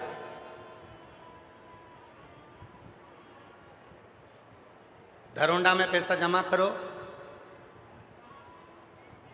चंडीगढ़ में जाके निकाल लो।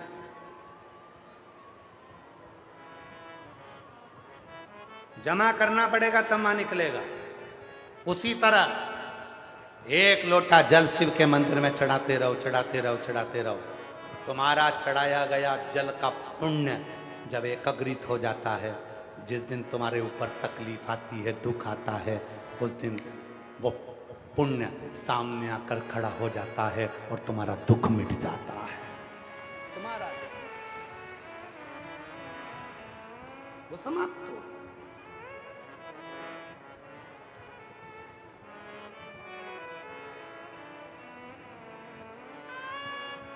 वो दुख समाप्त होगा। अपने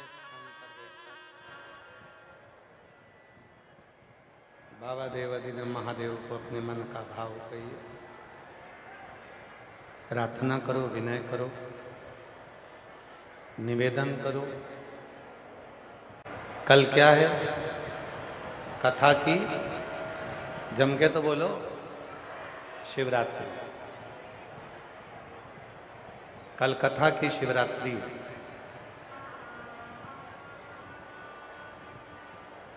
लाखों शिव भक्त जो 7 दिन कथा में नहीं पहुंच पाते वो कल और परसों 2 दिन कथा श्रवण करने के लिए आते हैं। कल कथा का समय यही 1 बजे से 4 बजे तक रहेगा और परसों के दिन कथा का समय आप सबको मालूम है ना, कितनी बजे?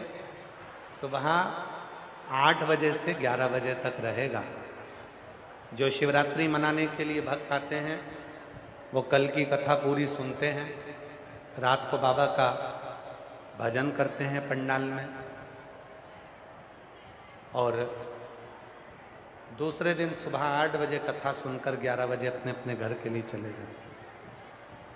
जितनी भी संस्थाएं यहाँ पर हमारा मंडी समिति से, घरोंडा मंडी के सभी रहवासियों से, नगर खेड़ा सुधार सभा के सभी सदस्यों से और जो जो सेवादार यहाँ लगे हुए हैं उन सभी से निवेदन रहेगा कि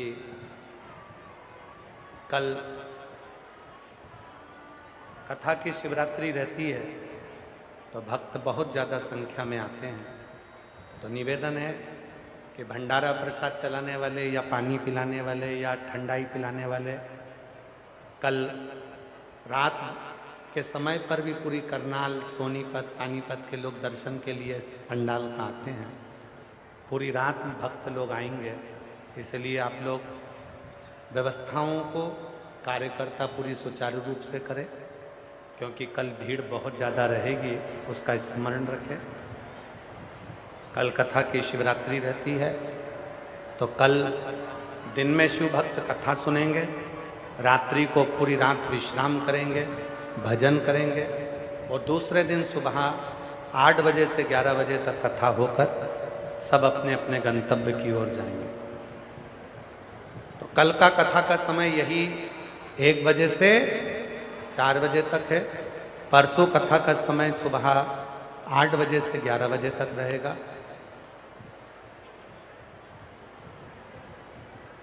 ये कथा 23 मई को पूर्ण हो जाएगी, फिर 27 मई से 2 जून तक गांव दूधनाल, तालुका उमरगा, जिला धाराशिव, महाराष्ट्र में 2 बजे से 5 बजे तक कथा रहेगी। उसके बाद में 18 से 24 जून तक दोपहर में 2 बजे से 5 बजे तक भटिंडा, पंजाब में शिव महापुराण की कथा रहेगी। सब साथ में बोले बाबा का मन का भाव।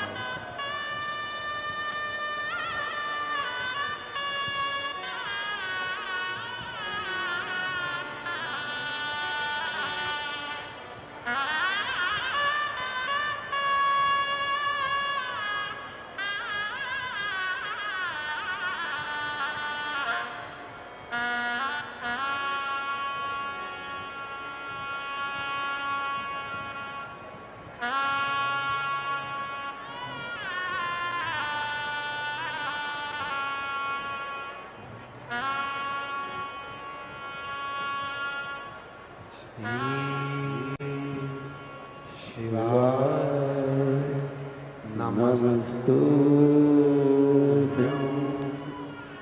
श्री शिवाय नमस्तु श्री शिवाय नमस्तु श्री शिवाय नमस्तु श्री शिवाय नमस्तुभ्यं। भोला सब दुख काटो हमारा, ओ भोला सब दुख काटो हमारा। शिव शंकर जप तेरी माला, भोले बाबा जप तेरी माला, भोला सब दुख का काटो मारा। ओ भोला सब दुख काटो मारा। वेश है मंगल मंगलकारी। वेश है मंगल मंगलकारी। शमशान शनवासी हमारा। शमशान निवासी हमारा। ओ भोला सब दुख काटो मारा। ओ भोला सब दुख काटो मारा।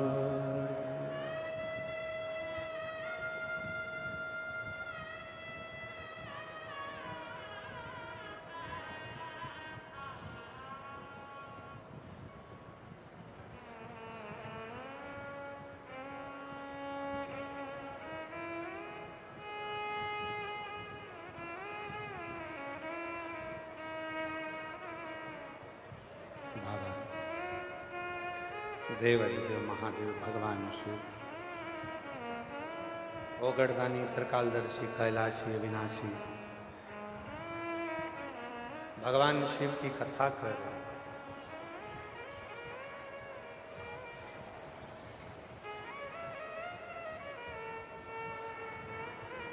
माँ जगत जननी पार्वती मैया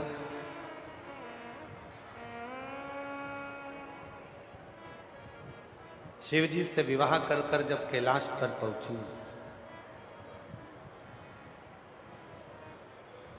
एक तारकासुर नाम का सुर है,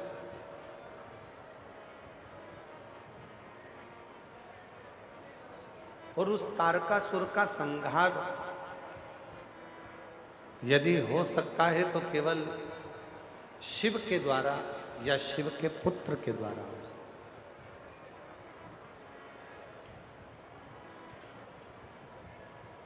भगवान शंकर के पुत्र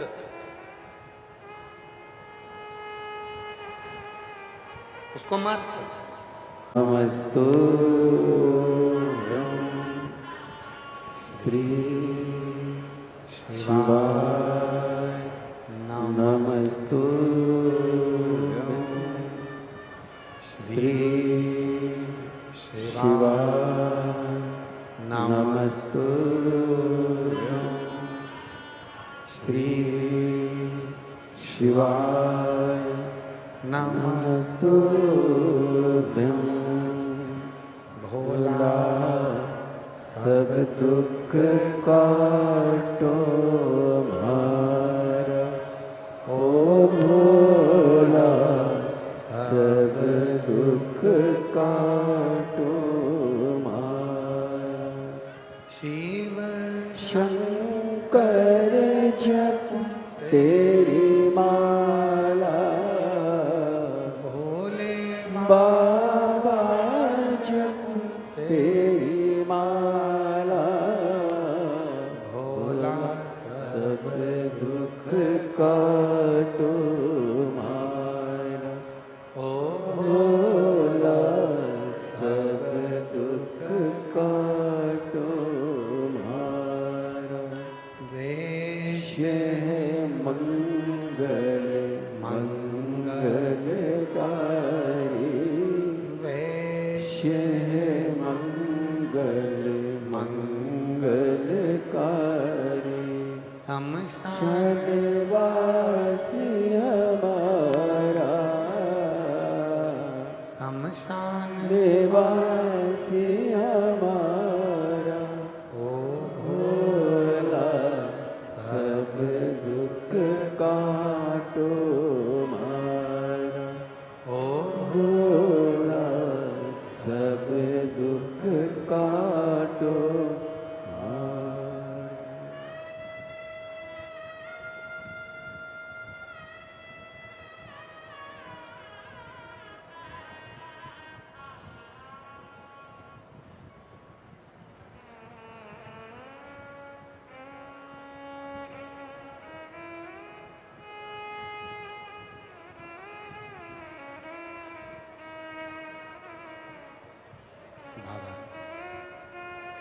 देव अधिदेव महादेव भगवान शिव, ओगड़दानी त्रिकालदर्शी कैलाशी अविनाशी भगवान शिव की कथा कर रहे हैं।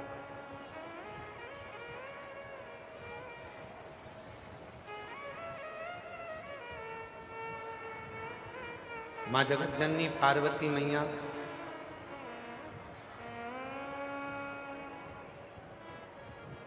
शिव जी से विवाह कर कर जब कैलाश पर पहुंची,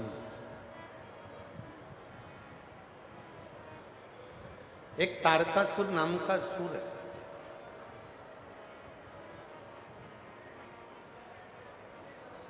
और उस तारकासुर का संहार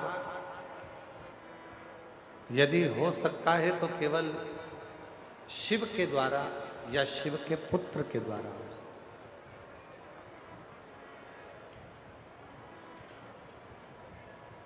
भगवान शंकर के पुत्र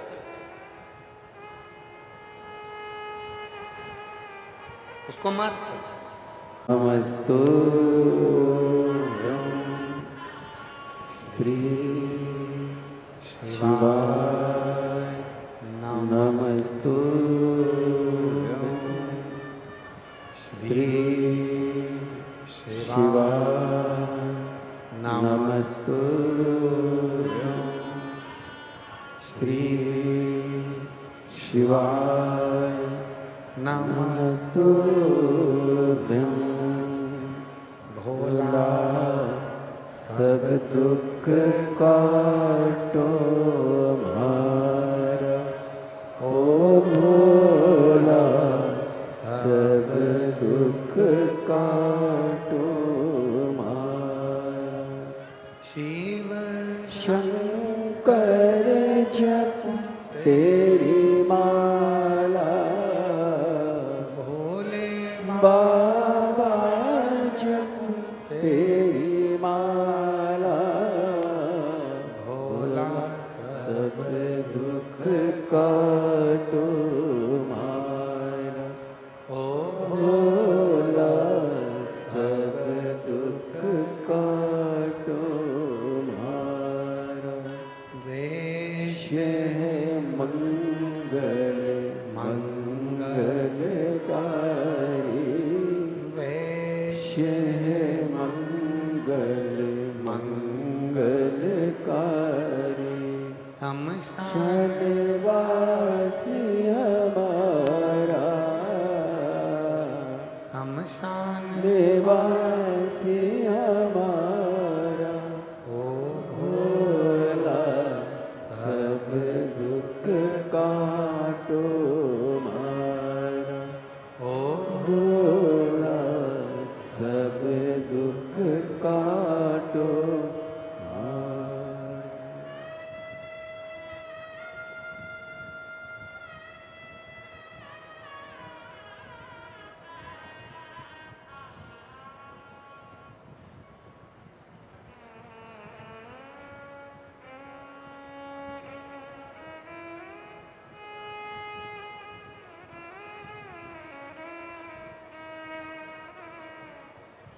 बाबा देव अधिदेव महादेव भगवान शिव, ओगड़दानी त्रिकालदर्शी कैलाशी अविनाशी भगवान शिव की कथा कर रहे हैं।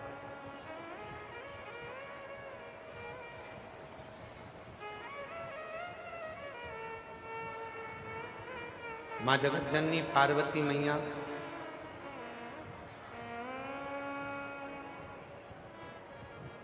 शिव जी से विवाह कर कर जब कैलाश पर पहुंची,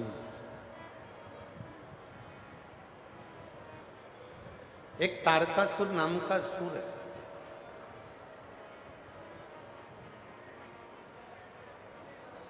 और उस तारकासुर का संहार यदि हो सकता है तो केवल शिव के द्वारा या शिव के पुत्र के द्वारा हो सकता है।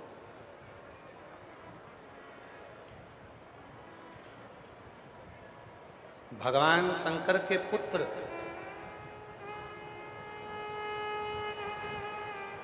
उसको मार सकते।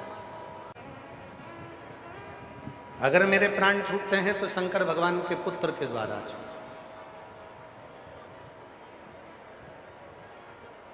और ये तारकासुर का प्रेम है, ये तारकासुर का स्नेह है,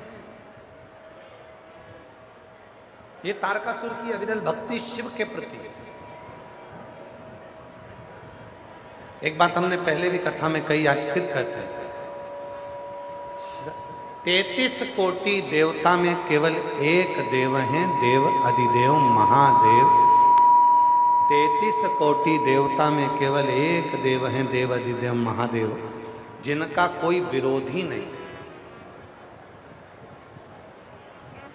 इनका कोई विरोधी नहीं, इनके सब अपने, इनका कोई विरोध करने वाला नहीं।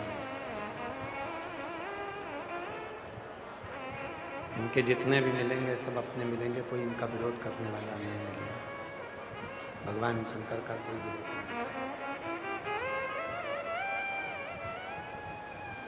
राम जी के सम्मुख में लंकापति रावण थे, भगवान कृष्ण के सम्मुख में कंस था, भगवान विष्णु के सामने हिरण्यकशिपु, हिरण्याक्ष, बहुत सारे थे, बहुत सारे। पर केवल एक देव अधिदेव महादेव एक ऐसे हैं जिनका कोई विरोधी नहीं, जिनका कोई शत्रु नहीं।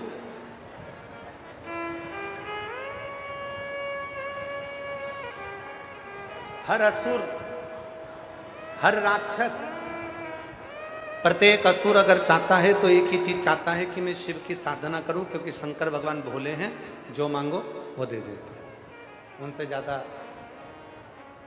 ज्यादा उनका तप करने की जरूरत नहीं पड़ती, ज्यादा उनके तप की जरूरत नहीं पड़ती। उनको जो मांगोगे वो दे देंगे, जो मांगो वो दे देंगे।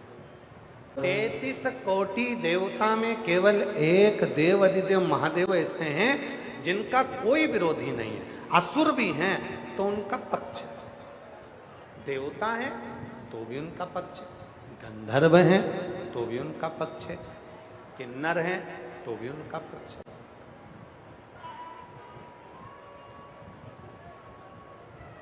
नाग भी उनके हैं, किन्नर भी उनके हैं, गंधर्व भी उनके हैं।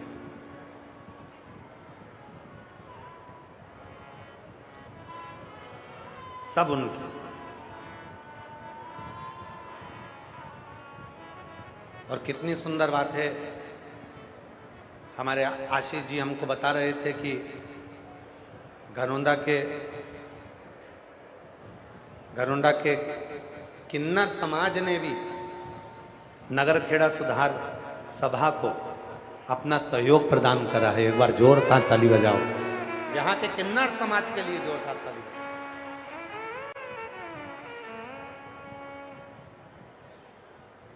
सारी समाज तो सहयोग करी है,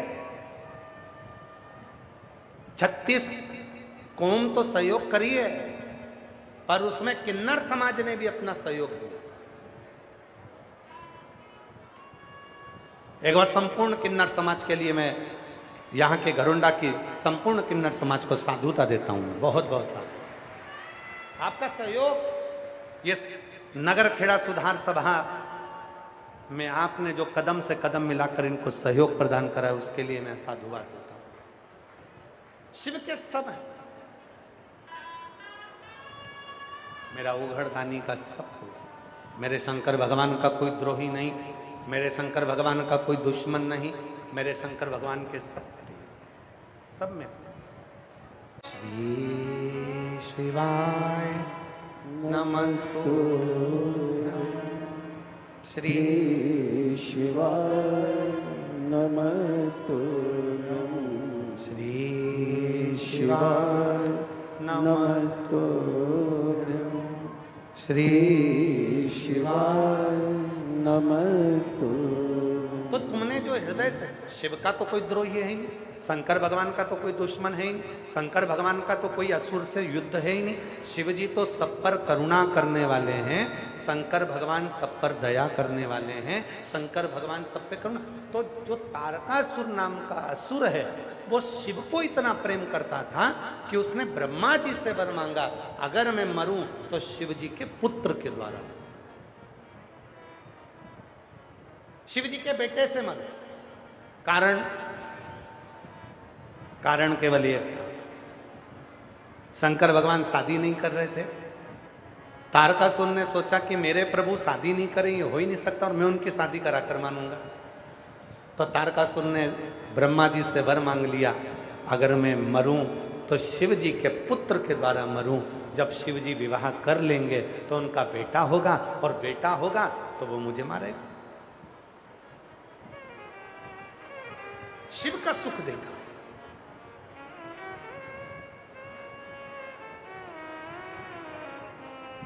तीन चीजें हैं शिव को प्रसन्न करने के लिए। जितने श्रोता बैठे हैं सब सावधानी से सुनिए। तीन चीजें हैं भगवान शंकर को प्रसन्न करने के लिए। पहले नंबर पर है एक लोटा जल, सारी समस्या। दूसरे नंबर पर है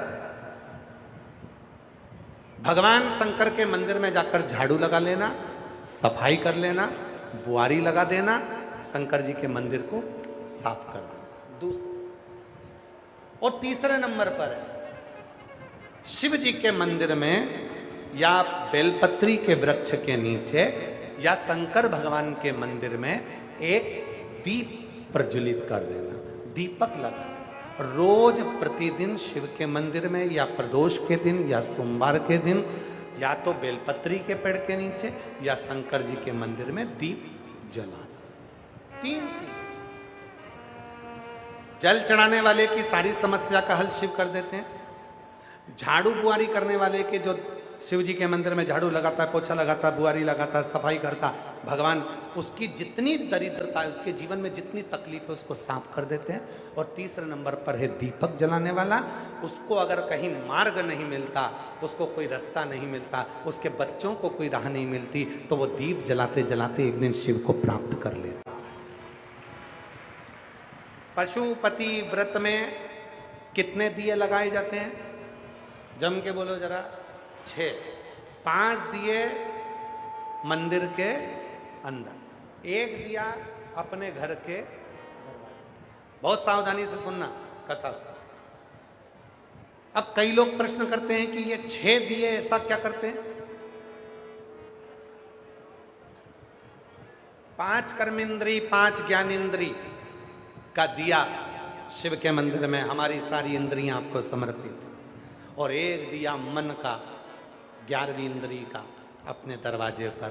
मेरे बाबा, आप उन इंद्रियों को संयमित कर कर मेरे मेरे पंच महादेव, हे मेरे पंच कैलाश, हे मेरे पंचानन, हे मेरे शिव, कृपा करने वाले, आप इस दरवाजे पर आकर हमारे जीवन के सारे दुखों को, कष्टों को समाप्त कर दो। एक पत्र है, अच्छा है, एक पत्र अच्छा है, देखिए।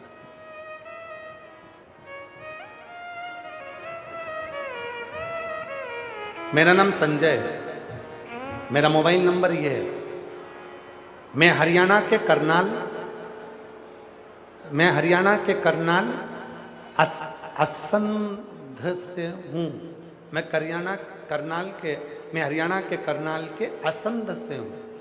कहीं बैठे हो तो हाथ हिला सकते हैं। पत्र एलईडी पर पढ़ते जाएं आप लोग, साथ में पत्र को पढ़ा करो एलईडी पर। चंडीगढ़ के पीजीआई से इलाज चल रहा था। उसको एक बीमारी है, वो बीमारी बहुत भयंकर है, जिसको थैलीसीमिया कहते हैं। उस बीमारी का नाम है थैलीसीमिया। इस बीमारी में शरीर में खून नहीं बनता है। हर 15 दिन में खून देना पड़ता है। इसमें शरीर में खून नहीं बनता। मेरे भाई के बच्चे को थैलीसीमिया हो गया 2008 से। अभी क्या चल रहा है? 2026। बीमारी कब लगी? 2008 में। उसको थैलीसीमिया हो गया, जिसमें शरीर में खून नहीं बनता है। डॉक्टर ने बोला जब तक ये जीवित है तब तक ये दवाइयों के भरोसे रहेगा और इसको खून चढ़ाना पड़ेगा। हर 15 दिन में उसको खून चढ़ता।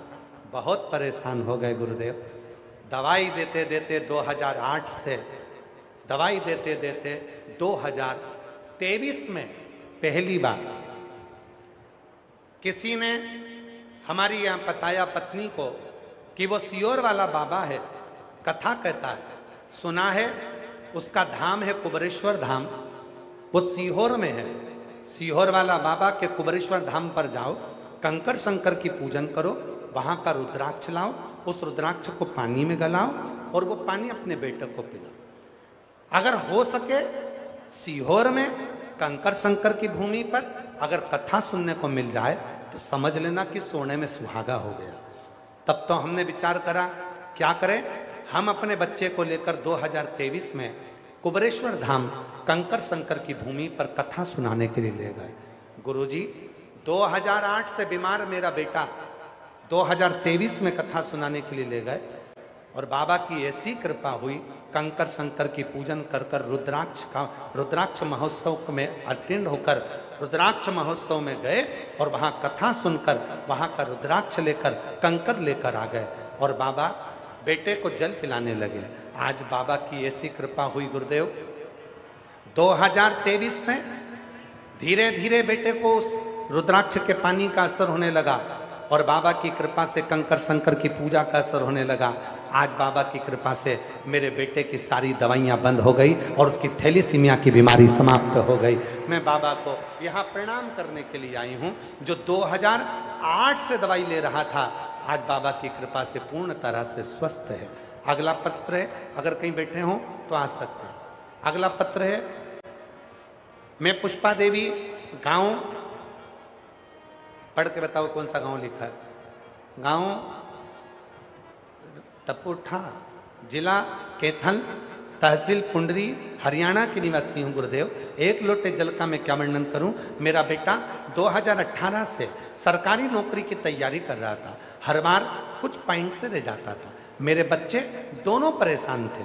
मैंने अपने बच्चों से कहा तुम घबराओ मती, सीहोर वाला बाबा कहता है मेहनत को 4 गुना करो, शिव जी को 1 लोटा जल चढ़ाना करो और शहद, बेलपत्री पर शहद वाला उपाय करवाया। बाबा ने ऐसी कृपा कर दी गुरुदेव कि आज मेरा एक बेटा सरकारी नौकरी में लग गया। आज वो करनाल में पटवारी के पद पर नियुक्त हो गया। मैं बाबा को यहाँ धन्यवाद देती हूँ।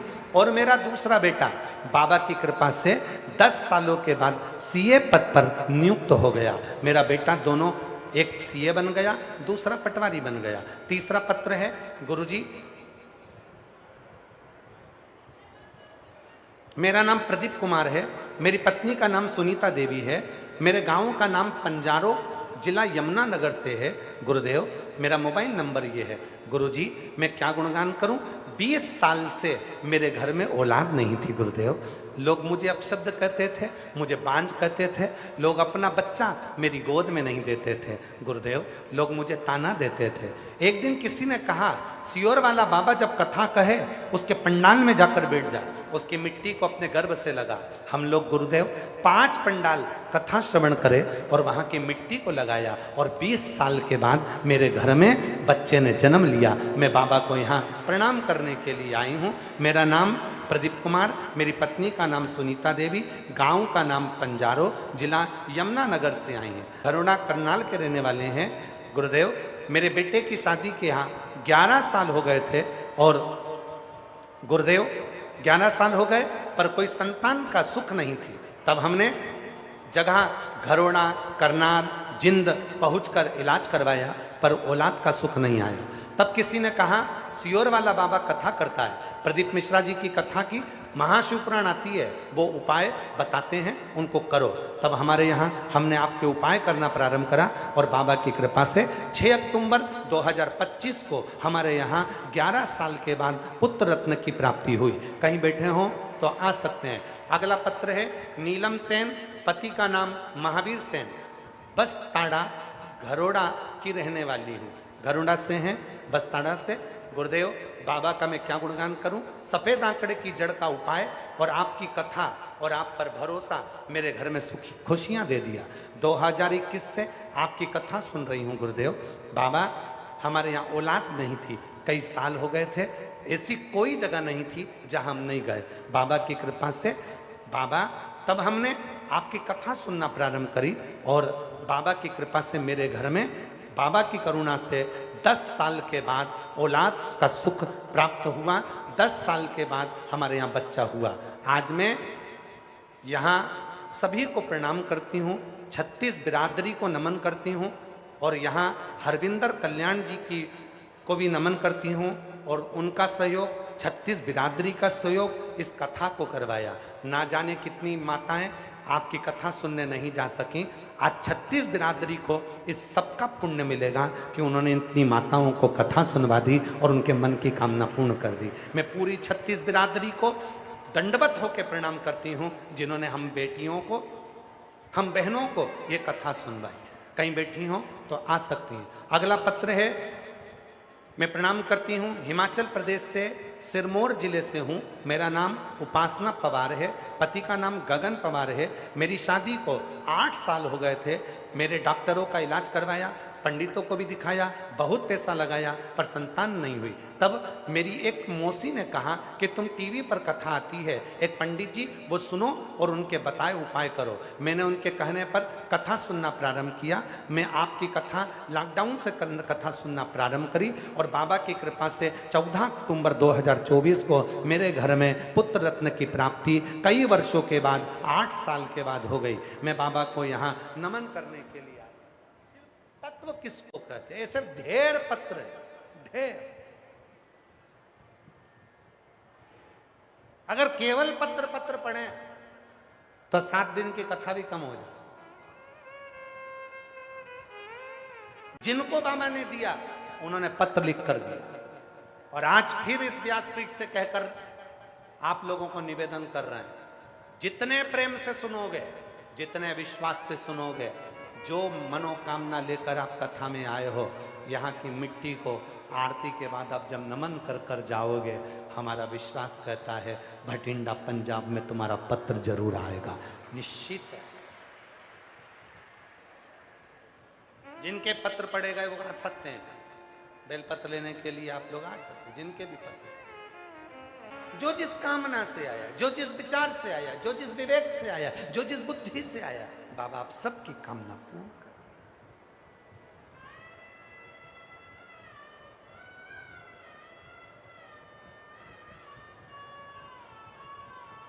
सबकी कामना पूर्ण, उसको हृदय की बात कर।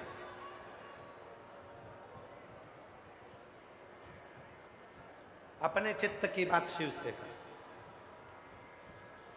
शिव के मंदिर में ये 3 चीजें सुख प्रदान करती है। पहले नंबर पर जल, दूसरे नंबर पर मंदिर में लगाई गई झाड़ू पोछा सफाई, तीसरे नंबर पर शंकर जी के मंदिर में लगाया गया दीप,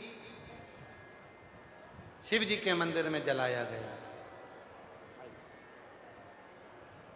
शिव के मंदिर में लगाया, सुख प्रदान।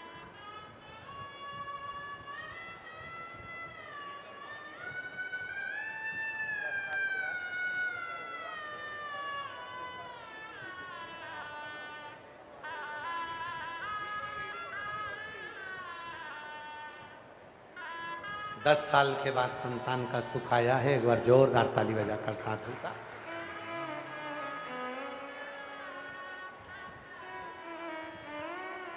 वो कुबेरेश्वर बाबा, वो कुबेर भंडारी, उसकी धरा साधारण नहीं। सारे तीर्थों का आओ और जिंदगी में एक बार कुबेरेश्वर धाम जरूर जाओ, और सीहोर कुबेरेश्वर धाम पर जाना तो उसके होकर जाना।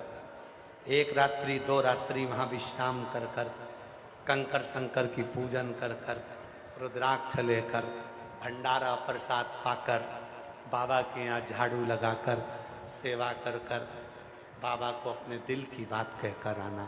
वो 3 महीने में वापिस बुला लेगा।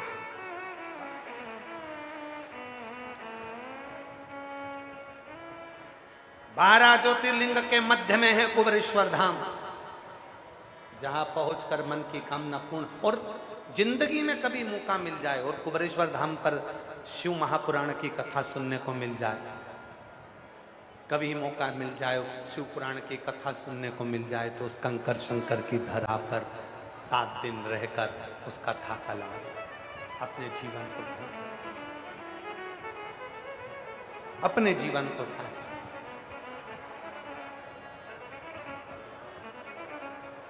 ज़्यादातर कथा तो रुद्राक्ष महोत्सव में होती है और गुरु पूर्णिमा के टाइम होती है।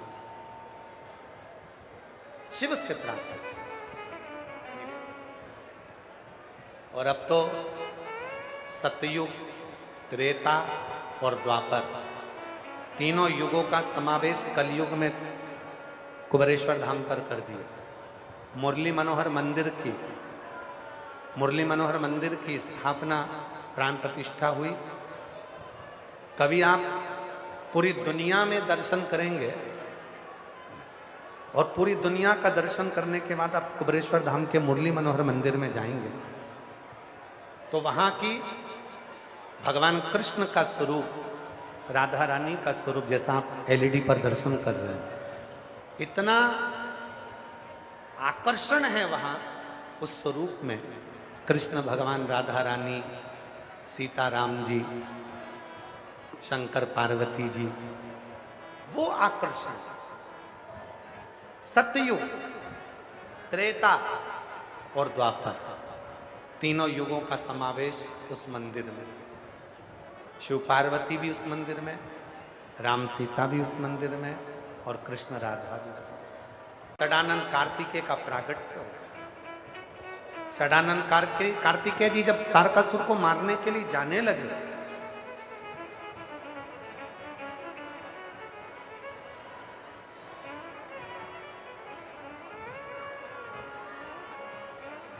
पार्वती जी ने कह दिया इसके हृदय में बाण नहीं लगना चाहिए क्योंकि ये तुम्हारे पिता को भसता, पिता को। और षडानंद कार्तिकेय जी ने तीक्ष्ण बाण छोड़े जो तारकासुर को लगे पर उसके हृदय को छेदित नहीं। तारकासुर प्राणों को छोड़ दिया।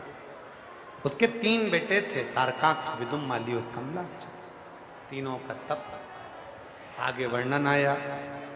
सुंदर विदल और उत्पल 2 असुरों का संहार माता पार्वती जी ने कुंदुक का प्रहार कर कर विदल और उत्पल का संहार किया। वो कुंदुक शिव जी के चरणों में जाकर गिरा, उसका नाम कुंदकेश्वर महादेव हो गया। हम कई बार हमारी जीजियों को, हमारे जीजाओं को, बेटियों को, बेटाओं को, बुजुर्ग माता पिता से कहते हैं, मान लो अगर शरीर में रोग है और वो रोग नहीं जा रहा तो शंकर भगवान पर एक बेलपत्री को चढ़ाकर जल 7 बार कुंदकेश्वर महादेव का नाम लेकर थोड़ा थोड़ा जल 7 बार चढ़ाइए। उसी जल को झेलकर नंदी के पास पीना चालू कर दीजिए। धीरे धीरे आपको दवाई असर करने लगेगी और आपका रोग का निवारण होगा। पुरुषोत्तम मास की शिवरात्रि 13 जून को है। आप और हम सब मिलकर 13 जून को शिवरात्रि को शाम को 7 बजे अभिषेक करेंगे भोलेनाथ जी का। और जो आप लोगों को 5 चीजें बताइए वो समर्पित करेंगे। बाबा का पार्थिव शिवलिंग का निर्माण करेंगे और पूजन करेंगे। भगवान देवाधिदेव महादेव की महादेव नमः। 8 साल के बाद बच्चा हुआ, एक बार जोरदार ताली बजाएं। कभी कभी अपने जीवन में जब भगवान शिव को 1 लोटा जल चढ़ाने के लिए शिव जी के मंदिर में जाओ, भगवान शंकर को जल चढ़ाने के लिए जब भगवान शंकर के मंदिर में पहुंचो, शिव जी के मंदिर में जब आप जल चढ़ाने के लिए जाओ तो जल चढ़ाने के बाद जब आप नंदी के पास में आकर बैठते हो, इस शरीर के द्वारा, मन के द्वारा, चित्त के द्वारा, मेरी वृत्ति के द्वारा, मेरी बुद्धि के द्वारा कभी किसी का बुरा ना हो, कभी किसी का गलत ना हो।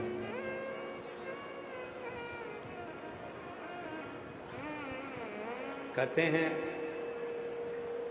शिव का जो भक्त होता है, भगवान शंकर का जो उपासक होता है, शिव भक्ति में जो डूबने वाला होता है,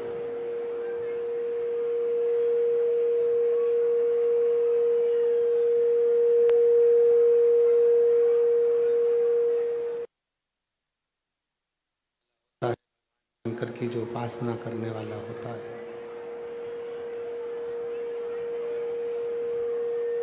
वो अपने चित्त को,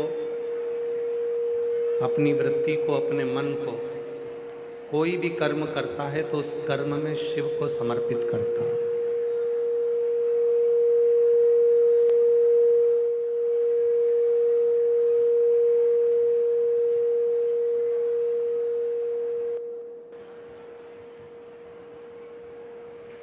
जब वो कोई भी कर्म करेगा तो वो शिव को समर्पित करेगा।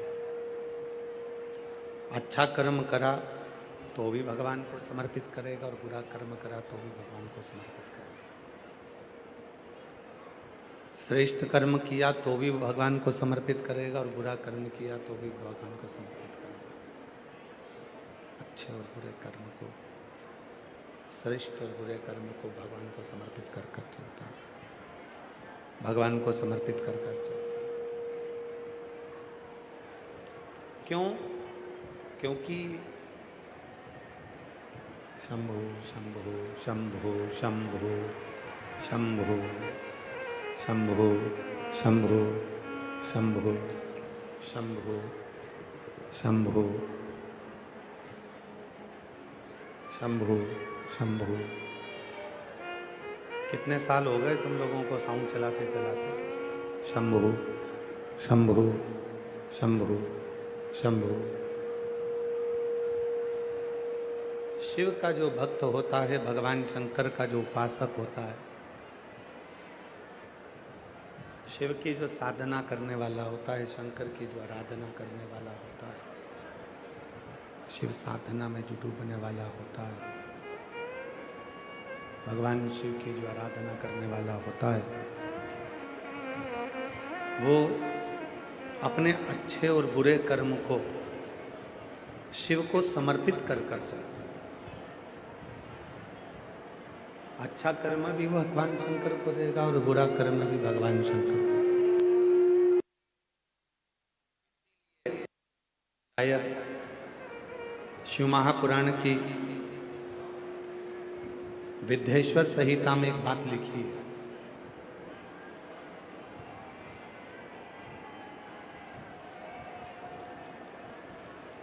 शिव महापुराण की विद्येश्वर संहिता में एक सुंदर सी बात लिखी है कि इधर की आवाज बढ़ा दो बाबा। शंभो। शिव महापुराण की विद्येश्वर संहिता में एक बात लिखी है कि जो बेलपत्र है, चाहे वो बेलपत्र कैसा भी हो, पूर्ण बेलपत्र है तो भी वो शिव जी को स्वीकार। मान लो ये बेलपत्र बीच में से कहीं टूट गया, खंडित हो गया, वो भी शिव को स्वीकार, तो भी वो भगवान शंकर को स्वीकार। विद्येश्वर संहिता शिव महापुराण की कहती है कि मान लो बेलपत्र पूर्ण है तो भी शिव को स्वीकार है, बेलपत्र बीच में से खंडित हो गया वो भी शिव को स्वीकार है, बेलपत्र की एक पत्र टूटकर अलग हो गई और वो पत्र यदि आपको मिल गया है और तो भी आप उन तीनों को चढ़ा रहे हो तो भी वो स्वीकार है, तो भी वो शिव को स्वीकार। अच्छा बुरा जैसा भी है तुम शिव को समर्पित कर। अच्छी सोच, बुरी सोच, अच्छी बुद्धि, बुरी बुद्धि, अच्छा चित्त, बुरा चित्त, अच्छा मन, बुरा मन, जो भी है हम सब शिव को वही समर्पित कर। तेरा तुझको अर्पण।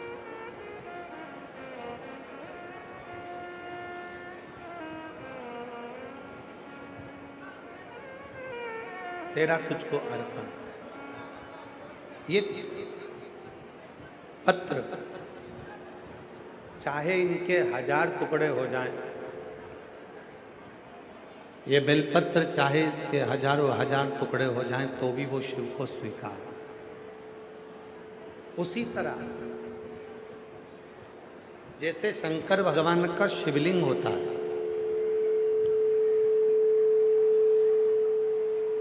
थोड़ा समझिएगा बहुत ध्यान से। घर में अगर भगवान कृष्ण की मूर्ति है, उसका उंगली टूट गई, हाथ टूट गया या कोई चीज में खंडित हो गई तो वो खंडित मानी जाए। माता रानी की कोई मूर्ति है, उसमें कोई टूट फूट हो गई तो वो खंडित मानी जाए। गणेश जी की कोई मूर्ति है, उसमें कोई टूट फूट हो गई तो वो खंडित मानी जाए। जितने भी देवताओं की कोई मूर्ति आपके पास में है, अगर वो थोड़ी सी भी टूटती है तो वो खंडित मानी जाए। पर 33 कोटि देवता में केवल एक देव अधिदेव महादेव का शिवलिंग एक ऐसा है जो 1000 भी टुकड़े हो जाएं तो भी वो खंडित नहीं माना जाता, वो अखंड ही माना जाता।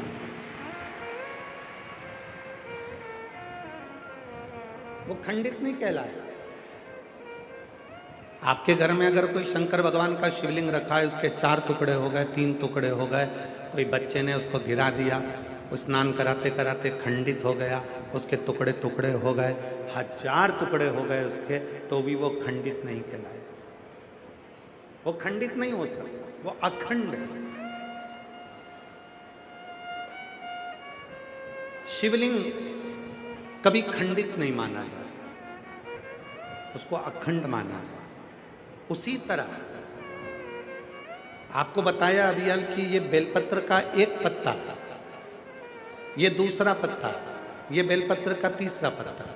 ये तीनों पत्ते मान लो टूट गए, अलग अलग हो गए, आप चढ़ाने के लिए लेकर गए थे और ये पत्ते टूट कर अलग अलग हो गए, तो भी यदि आप इन तीनों पत्तों को एक साथ रखकर भी शिव को चढ़ा रहे हो तो भी वो अखंड ही माना जाएगा। वो खंडित नहीं, उसमें खंडता नहीं। अच्छा है शिव का, बुरा है शिव का, अखंडता है। आपसे एक प्रश्न करते हैं इसी संवाद में, जरा उत्तर दीजिएगा। तुम्हारा छोटा सा पोता, तुम्हारा बेटी का बेटा, तुम्हारे बेटे का बेटा, तुम्हारे बेटी की बेटी, तुम्हारे बेटा की बेटी, या तुम्हारा बेटा या तुम्हारी बेटी छोटी सी मुंह में दे दी, खाते खाते उसने अपने पापा के मुख में दे दिया। अब ईमानदारी से बोलो, इतने से दाने से बच्चे का छोटा सा हाथ, छोटी सी उंगली, और वो छोटी सी उंगली से वो बच्चा दाना उठाकर तुम्हारे मुख में दे रहा है। बच्चे का पेट तो वो छोटे से दाने से भरा जाएगा, पर क्या तुम्हारा पेट भराएगा क्या उस दाने से? नहीं भराएगा। फिर भी तुम्हारा बेटा दे रहा है, तुम्हारा पोता दे रहा है, तुम्हारी पोती दे रही है और बड़े प्रेम से तुम्हारे मुख में दे रही है, तो भले 56 भोग ना मिले पर वो एक दाना तुम्हें तृप्ति प्रदान कर देगा। प्यार से दिया है मेरे बच्चे ने। बच्चा गोदी में बैठकर वो दाने को उठाकर मम्मी के मुख में दे रहा है, पापा के मुख में दे रहा, भैया के मुख में दे रहा, बहन के मुख में दे रहा।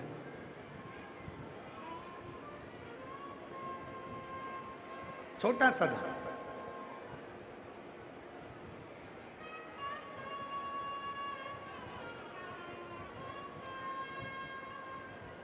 वो लेकर आता है और दे देता है।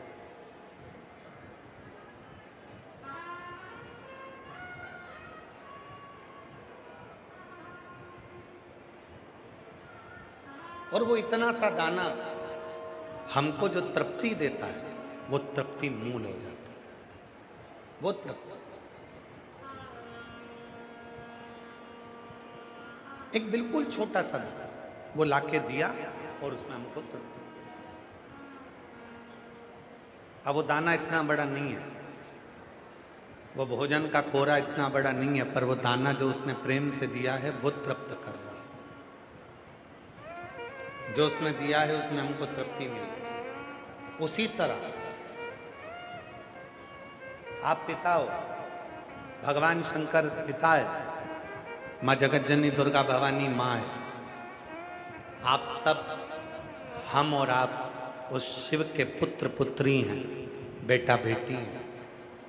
हम अगर अच्छा भी देंगे तो भी वो स्वीकार करेगा, और हम उसे बुरा भी देंगे तो भी वो स्वीकार करेगा, और खुश होगा कि मेरे बच्चे ने कम से कम मुझे कुछ तो दिया, कुछ तो प्रदान करा।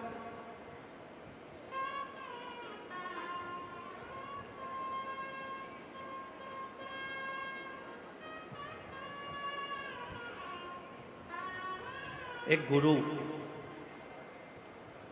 अपने चेले के साथ में भिक्षा मांगने गए, और गुरुजी ने आवाज लगाई, माता भिक्षाम दे। बच्ची दौड़कर अंदर गई, अपनी माँ से कहा कि माँ दरवाजे पर कोई गुरु आए हैं, भिक्षा मांगे। माँ ने कहा जाकर कह दो कि हमारे घर में अभी कोई है नहीं। बच्ची ने बाहर जाकर कह दिया, माँ बाबा अभी हमारे घर में कोई नहीं है। बाबा ने कहा बेटा थोड़ी सी तो भिक्षा दे दो। बेटी फिर अंदर गई कि बाबा तो जान ही रहा, भिक्षा लिए दे। माँ ने कहा कह दो कि हमारे घर में अभी कुछ भी नहीं है। बेटी ने जाकर कहा बाबा हमारे घर में कुछ भी नहीं है। बाबा ने कहा बेटा मैं बिना भिक्षा के जाऊंगा नहीं, एक काम कर, झाड़ू लगा दे, थोड़ा सा कचरा मेरे कमंडल में डाल।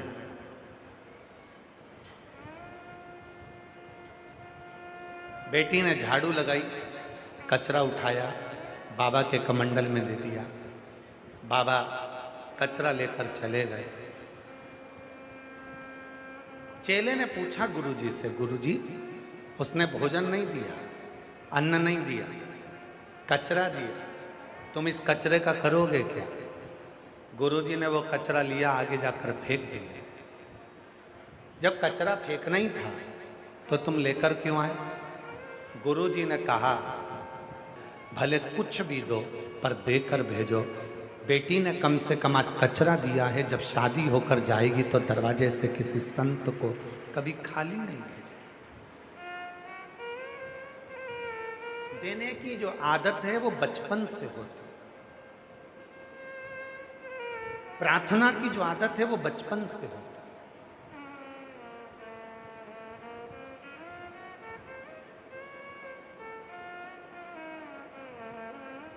कभी कभी अपने बच्चे से तुम खुद कह दिया करो, ला क्या खा रहा है बेटा? बिस्कुट। ला दादी को नहीं खिलाएगा? बच्चा आएगा, छोटा सा टुकड़ा तोड़कर दादी को मुख में बिस्कुट देगा, भले पूरा नहीं दे पर इतना सा भी दे